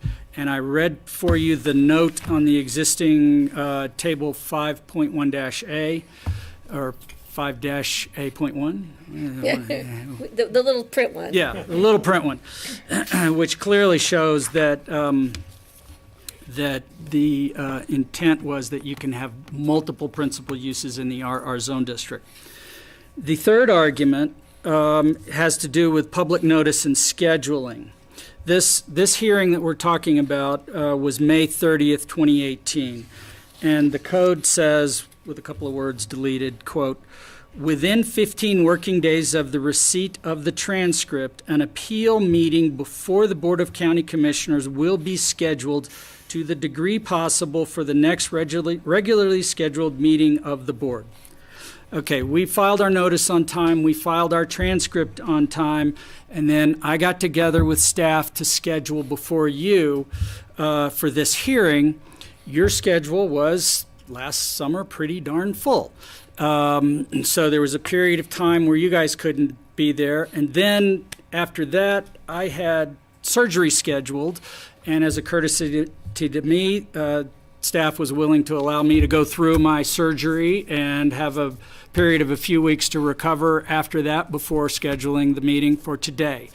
What that section of the code says is that it will be scheduled. It doesn't say it will be held at the next regularly available meeting. So I got together with Suzanne and Rye via email, and we scheduled it as soon as we could. We complied with this section of the code. And here we are today. And here we are. So that was, okay. So we respectfully request that you delete Section 5 of Determination 3-2018. So we are going to open it up for public comment now. John, we have a new timing system. John's in charge. We're going to see how it works today here. We have not used it in this facility. Let me have a question first. Jody's asking us to consider deleting Section 5. So under our role today, that would be a modification? Correct. A modification, okay. Thanks. Send it back to staff to create the new resolution to bring forward on the 5th of December. All right, great, thanks. I guess if I was really clear, what I would say is make a finding that there was a demonstrable error in the application of the facts to the code. And modify the resolution. And modify Section 5. Okay, so we are doing, and I'm going to look into the board, we're doing 5-minute public comment. I did have that one question. I kind of gave staff a little time to think about. Okay. Again, we're kind of asked to make a determination on language in the code that then other people could use as a precedent at some level. This whole question of principal residential use versus other uses. Do you see implications about this decision, one way or the other, depending on how the board votes, that would transfer to other properties or other challenges in the county? I mean, it certainly could be a precedent. I mean, definitely, this is the language in the code that is very specific about no more than one principal residential use. The idea of multiple principal uses, not necessarily residential, does not have specific language like that in the code. So, again, this scenario could be looked at differently. Obviously, we're working from what we refer to as a grandfathered use, but basically a pre-existing legal use on the property, and then the opportunity to have a residential use in addition to that. Again, that may be a somewhat unusual circumstance. Maybe limiting in terms factor, of setting a precedent. Because in +2 with was built prior to 1996, that language comes into. So if somebody, and they'd have to go through special review. I just want to clarify, you'd have to go through special review now that we have special review. Would that be? a step somebody would have to take? Special review for, If somebody came in and wanted a residential use and an accessory use, would the accessory use then have to come through special review? we have to look at the use table to see how the use, does that use require special review? Is it a Depends on prohibited, what the again, circumstances it's are. right. So that depends on each zone district. George? Yeah, because there are cabins up there that have sheds. So sheds would be a separate, a primary use as a shed or storage. And just, right, in terms of specific to rural remote, and this language about keeping a legally created structure and then also building a new cabin has been utilized a few times, in the Little Annie Basin specifically. The Matthews property, what was the Judy Haas property that was on Hurricane Road?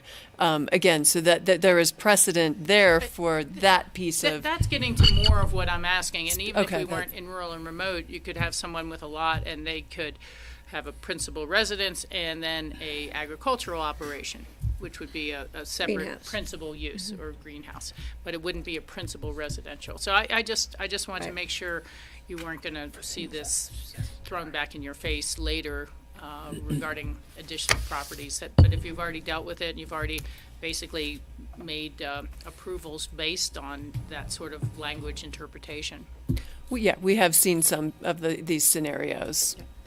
Thank you. Patty? Yes, Steve, go ahead. I've been struggling with the definition of accessory use or accessory structure. And now in reading it, if we accept that there could be two principal uses of the property, two or more, in this case two, and then the accessory use or accessory structure means a use or structure that is naturally and normally incidental to, subordinate to, and devoted primarily to the principal use or structure on the land.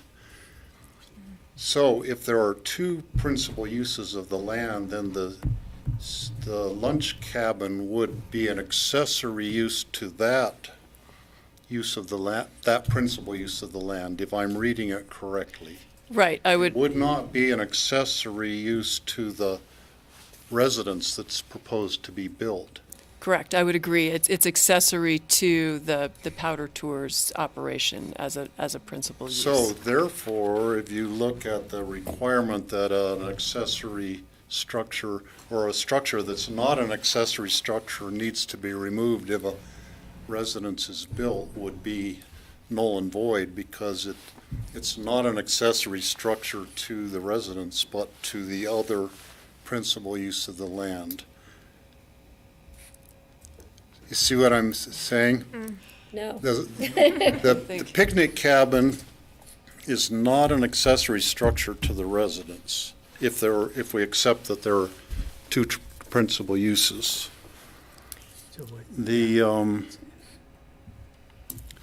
In the code in 340-20 D1, it has the condition: if the existing structure does not contain a dwelling unit, then a new structure containing a dwelling unit may be built, provided that the existing structure is retained as an accessory structure and accommodates accessory uses only. So the picnic cabin would be an accessory structure to the skiing use of the land. And I think it couldn't be used as a residence, but it can still be used for the purpose of the... Right, there's no intent to use it as a residence. But I do think Jody's referred a lot to, in the determination from the hearing officer, the condition, number 5, but there is also a recital from the hearing officer, number 11, which I think I'll just read because I think maybe this is might help you and as you consider this, but the hearing officer further finds that the existing lunch cabin utilized by Aspen Skiing Company for powder tours is not accessory to a future residential dwelling unit. Therefore, it is a principal use. Only one principal use on the property is allowed. Therefore, prior to issuance of a building permit for a residential cabin, the existing lunch cabin structure and associated vault privy shall be removed. That last sentence is similar to the condition, but I think the first part of that, sort of the finding about, was how the hearing officer was looking at that. And the key issue. word in that is still residential. Residential principal use. You know, you can have one residential principal use. You're talking about. Well, again, right, from the hearing officer Yeah. was saying only one principal Right. use is allowed. Yeah, but the key word in the code says only one principal residential unit. Where is it? So Jody, you had a clarification, I think, that you were looking at when Suzanne was speaking? Yeah, well, actually, it was in response to what Steve was saying. There were, if you look at this language, the second highlighted part, the existing structure is retained as an accessory structure. It doesn't say as an accessory structure to a residential structure. It just says an accessory structure. So it can be accessory to any principal use. So in this case, it would be an accessory to the ski business. Ski tours. Yeah. And that's the only use that's been made of it for many years. Okay. So now we're going to open up the public comment. So Marcella, if you'd like to come over. Suzanne, can we borrow your mic over there? And then John, you want to explain your timing procedure? So, Patty, the board wanted to keep to 5 minutes? Yeah. Okay, so we'll have a timer at 4 minutes. The screen will turn green. Just on this, just on the little iPad here, Marcella. He wanted to put it up on the big screen, and I said, no, we're going to keep it to the little screen. At 30 seconds left, it'll turn yellow, and at the end of 5 minutes, it'll turn red. So hopefully we can time it without having to interrupt anyone. No, we're not like, it's kind of like C-SPAN, but different. Okay, don't start yet. Can I ask a question before she starts, if you're getting ready? Were you about to say you needed time, or did you? No, we're giving it, you can ask a question. I just wanted, looking at item B here, I'm still trying to understand, literally it says the existing structure is retained as an accessory structure and accommodates accessory uses only, but I can't help think that it's referring to the dwelling unit. No, it's referring to, there's no dwelling unit. So the existing structure right now is the lunch cabin. I'm looking at the sentence before that. Right. It says, if it does not contain a dwelling unit, then a new structure containing a dwelling unit may be built, provided that the existing structure is retained as an accessory structure and accommodates accessory uses only. Yeah. But it's not specific to that dwelling unit. Right. But it doesn't say it has to be specific. Doesn't say it has to be So, specific. that second clause, then a new structure containing a dwelling unit may be built, is we may build a 1,000 square foot residential cabin somewhere else on the parcel. And still retain an accessory structure. Right. Doesn't say they have to, there's a nexus The between property has, correct me if I'm wrong here, but it's my understanding that there is a lease associated with the property for the ski tours. Technically, it's a license, but yes. Yeah, license. So it is that license to use that property, to my mind, creates the need for an accessory use. I mean, it's been an existing primary use of that structure, but not as a residence, and that the lease or the permit, however the arranged contract is made, is an accessory. It runs with the land of the Relies on the accessory. the property. So Okay. I'm going to make sure Marcel's. I have only 2 copies of this. I asked for it to be distributed. Do you? Well, our We got it meeting, by email. yeah, but I just picked it up now because we Got got it. it actually afternoon and we were already in meetings. So I would love a hard copy though, Marcella, and for Jeanette can have hard. and one for Jeanette, for the record. I can get it back. I'm going to keep I mine. don't need it, unless somebody else does. I'm not going to read it now. I'd like to look at it, sure. Okay. Wait, make sure she's ready before we hit that button. Okay. Let's Every second see how counts. quickly I can talk. My name is Marcella Larson. I am the manager of the Larson Family LP, which is an adjacent landowner. We participated in the hearing officer determination and appeared at the hearing. I did submit a very detailed letter on this fairly complex legal analysis. And I encourage you to read it before you actually make a decision. And I apologize that I didn't get it out to you sooner. I had a pipe break yesterday at my house. If you all have had that happen, that's what I spent my day doing. And as Jody indicated, I made him quite familiar with everything that I would be arguing, and we attempted to talk through it. Hearing Officer Tom Smith is a highly experienced land use attorney, former county attorney, and longtime hearing officer. He carefully considered the argument and evidence presented by CCI and granted CCI an approval based on his considerable expertise in code interpretation.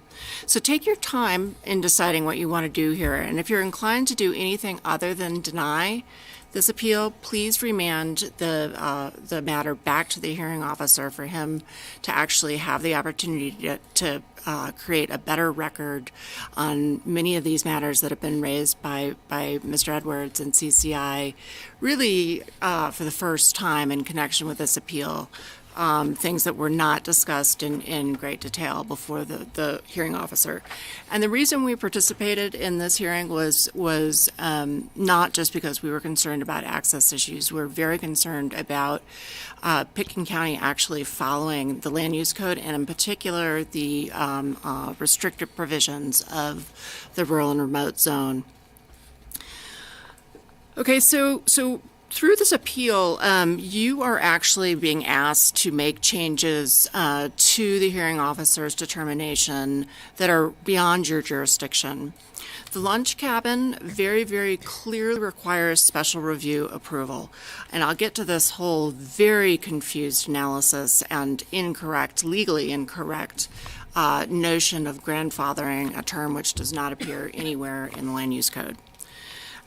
So the section that you really need to look at is 4-10-70C, which makes it abundantly clear that special review is required for retention of the lunch cabin. It states, in the rural and remote zone, accessory structures existing before the 5th of July 2000 may continue in use if a special review approval is obtained. So this clearly contemplates a use that was existing, was legal, yet requires a special review use. And the same goes for powder tubers. So it doesn't make their use non-conforming the fact that they've failed to obtain special review approval.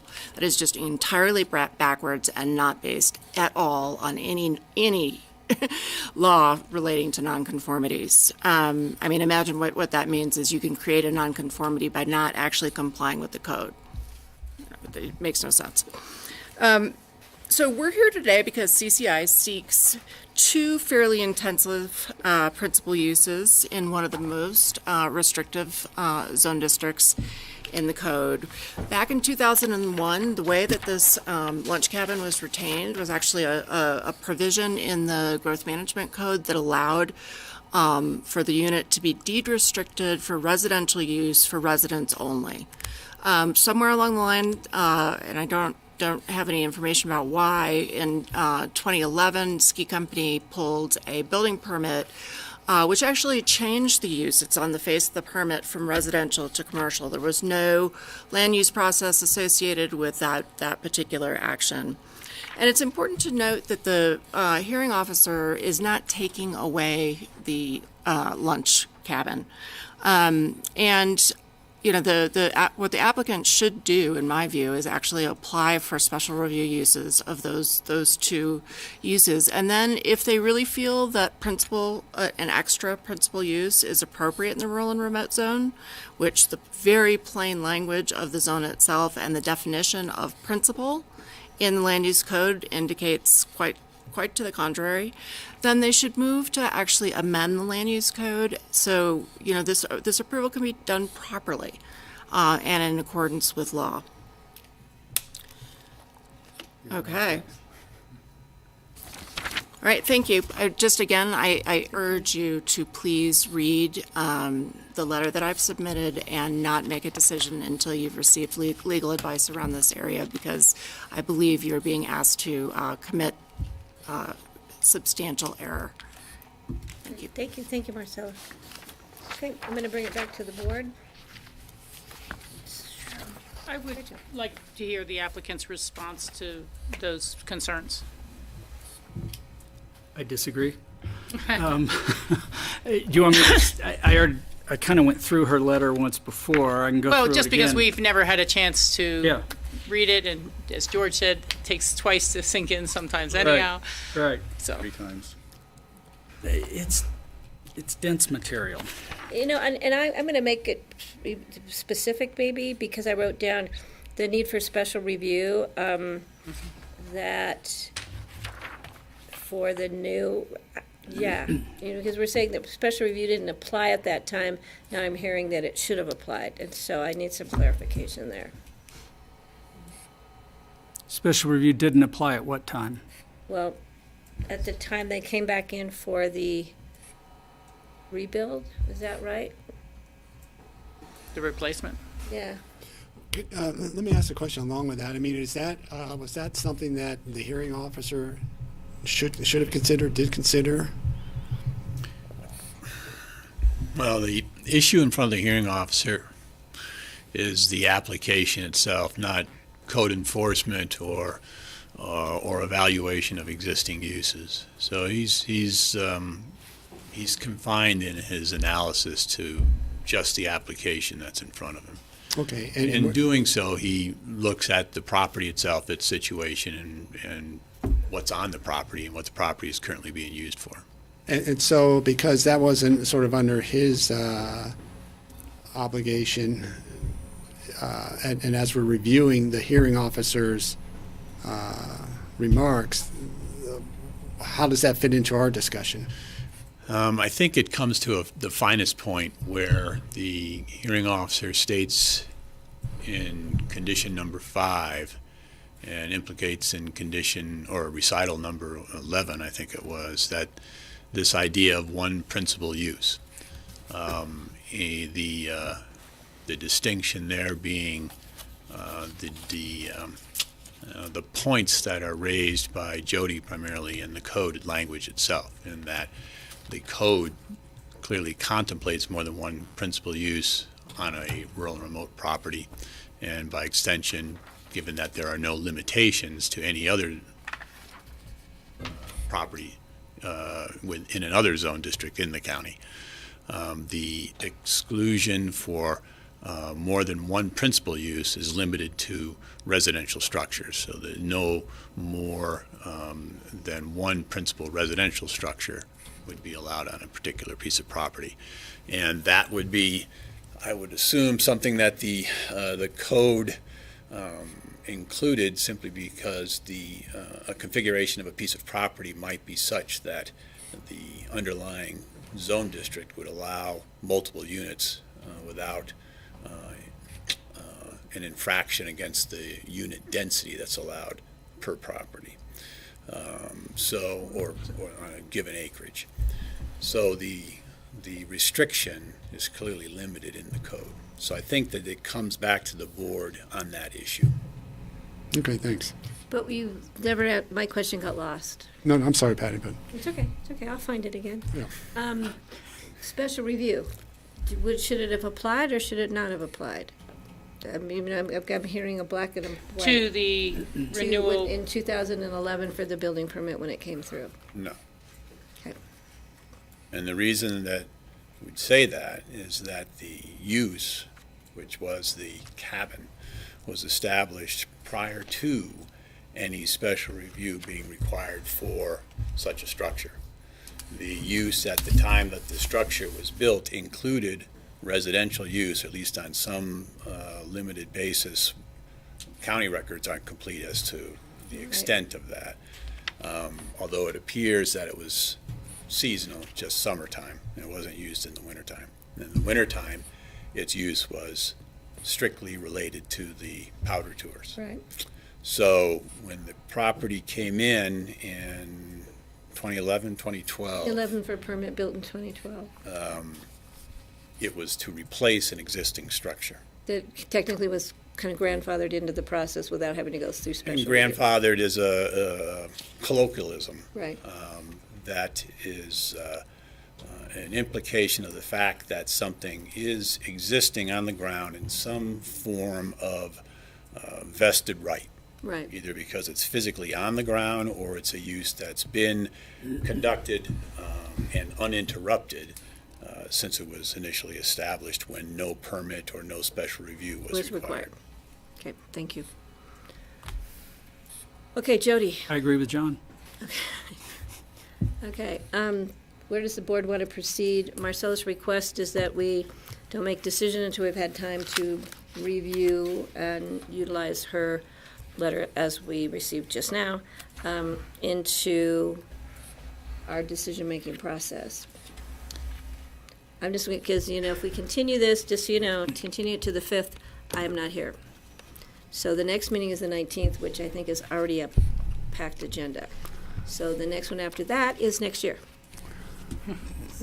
Yeah, I think we should be able to make a decision. We've heard both sides. We've heard from our attorneys. I'm comfortable being able to make a decision. We've heard from Marcella, and she had the opportunity to respond to Jody's interpretation of his reading of the letter and the issues. And it's going to be as clear as mud to me whether I move forward now or later. So, Patty, there may be additional public comment out in the audience. Yeah, okay, thanks. Are there any other members of the public wishing to speak on this item? Okay, I'm going to bring it back, but thank you for reminding me. I did see some new faces come into the room, so I'm sorry. I was just concentrating so hard. So I'm going to close the public comment at this time, bring it back to the board. Do you have any questions for the SKICO guys? I don't, we'll just see if the board has any, and we'll call them up if we do. I think so. Okay, I'm looking to the board. well, for me anyway, it seems to make sense that there was confusion in terms of the interpretation of that Section 5 that we've been discussing here. And so I would agree with Jody that I would modify and delete that Section 5. And recital 11? We have to modify them both? Yeah, you have to make a finding first of demonstrable error. Demonstrable error. Or is there a suggestion of what? I think the staff's recommendation contains a suggestion. If the board agrees with what George is putting forward, then the suggestion would be to direct staff to come back with a resolution that the board can adopt. And in that resolution, the direction from the staff, the board to staff would be that there's a finding of demonstrable error and deletion of sections. Right, and that would 5 be and recital and that would be 7. presented for acceptance by the board based on comments by the board today. And I have another question, just to muddy the water even further. If it comes back on the 5th, and we've had further time to look at this letter, we can change our mind on the 5th? That's correct. You're not taking, well, if you go that route, you would not be taking a vote today other than to continue the matter to the 5th or Well, whatever you day. need to see the reso in hand, I think, in order, we have to bring it back anyway for us to vote on the actual reso with these decisions on it, right? This is a two-read? This is a two-read? No, it's This not a is single two-read. reading, but we have a new reso that comes forward on the 5th with direction. Okay, so we direct staff to come back with the reso, and Yeah, then, and that's a one read, Yes, yeah, okay. public comment? unless the public comment is closed today. That's what I was going to ask. I want to be clear on why we wouldn't remand this back to the hearing officer. Well, at least for me, it's, if we're able to make the correction here, we're able to save a lot of time and trouble. It's just that. We don't necessarily have to remand it back. We can make the decision It's a ourselves. choice we have, We right? have that choice, and, certainly the hearing officer be informed of our decision should it be changed, but it's just a matter of time. Yeah. Time, trouble, and cost. Yeah. There's a cost associated with the hearing officer. Yeah. Sure. So if we can't make a decision, then that may be the appropriate way to go. Yeah. But if we can make a decision, then I'd like to read the letter before I Well, feel confident making the decision. Yeah, no, I agree with the direction of moving something forward and coming back and finalizing it when we have it written. I would like to see that resolution discuss this matter a little more thoroughly, and create a record of our own as it's adopted in terms of what these terms mean, how code was interpreted to get to this point. You know, The code says one principal residential use, and this is an accessory use, therefore allowed by the code. And the findings that were made about needing to be in special review or not special review because it was a pre-existing structure prior to that's code. That's all. and that's not really unusual for us to look at updating codes. We do that all the time whenever issues like this or other issues come before us, because code's written under sort of one lens, and then there's always interpretations and different issues that come before us, and so we're always trying to clarify and update codes as we move along. Yeah, and this is a clarification, not an update. Yeah. Update would go So through George, P&Z. would you put that into a formal motion, and then we can have a second, then I have a comment. I'm looking for wording. Well, move that what do you want to do with public We're going to comment? keep the public comment open. Okay, then a motion to continue the public comment and this appeal until whatever date the board wants to use, the 5th or 11th are the ones that are coming up. Staff will bring forward a formal resolution. With direction to staff to bring forward a resolution for the board to consider that discusses the matters raised in the course of this hearing and puts forward a finding that the hearing officer, what did he do? He committed demonstrable error, and that the board then, the action would be to modify the hearing officer's To remove sections 5 Determinations. and 11 on either side. the sections would be enumerated. And for consideration of the board at that time. And as Patty mentioned, the board can change its mind. It's not a final vote on the issue of the appeal until that date. What you're doing now is directing to staff to produce something for your consideration, and you're continuing the matter. So if in the intervening time the board considers something else Keep going, Jeanette. and doesn't like to do this, then you can go forward. So basically, moved,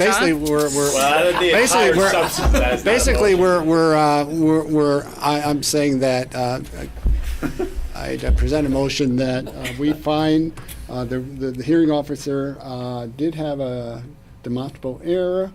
We're asking staff to modify those specific sections, come back to the BOCC with a resolution at our next regular meeting for final discussion and vote. So we're going to continue the public hearing, and I'm going to request, because I want the opportunity to read this, and I won't be here on the 5th, so I would like to request that we do it on the 19th. I know that's a crazy day, but I think we'll be where we need to go, and I would like to be part of the decision-making, because I won't be here on the 5th.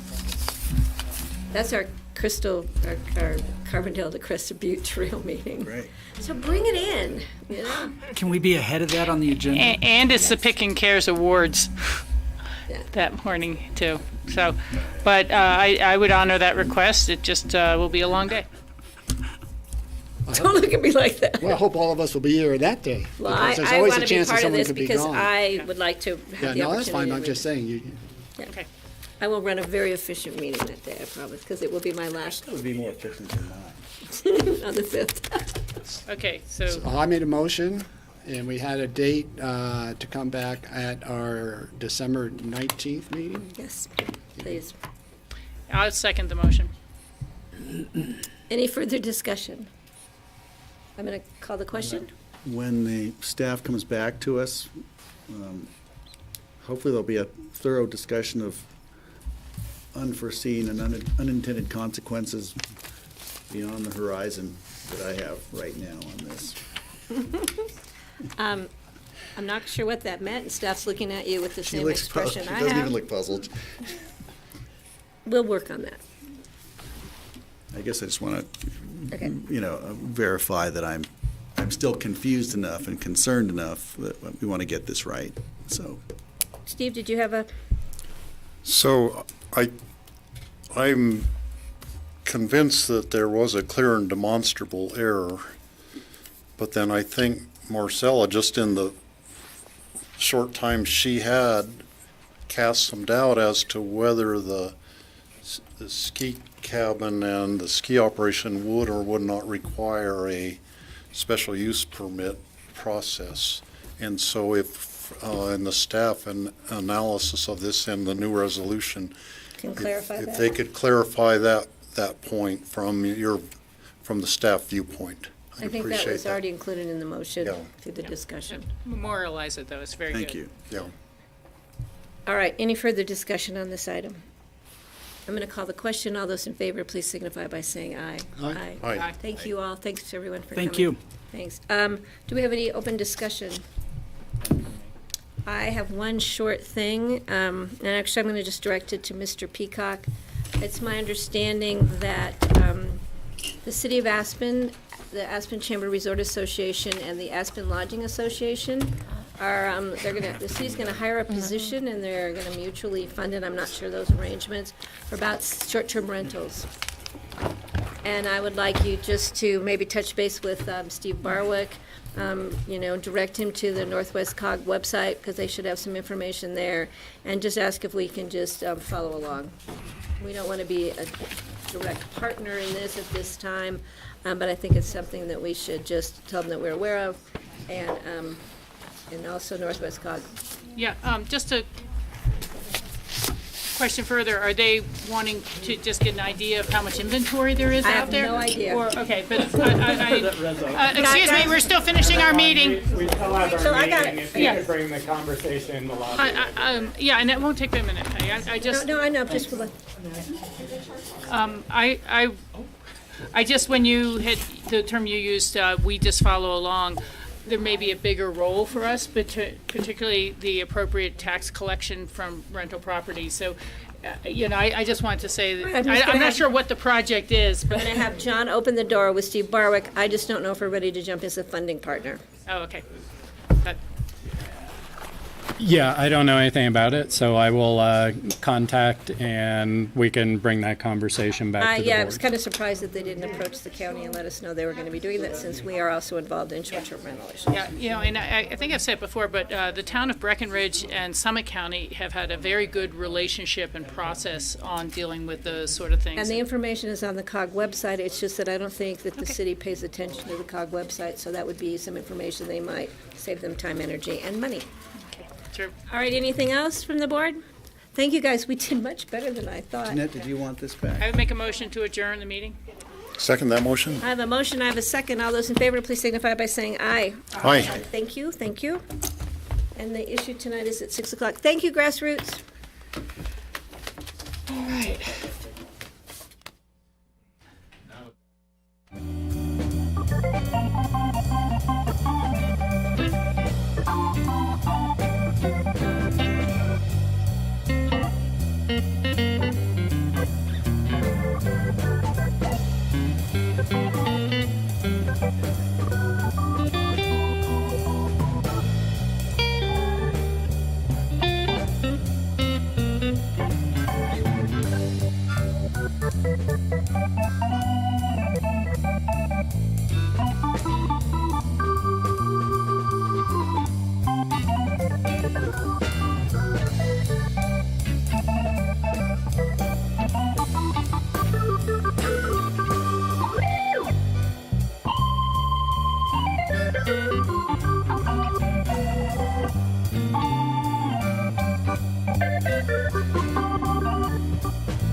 Thank you.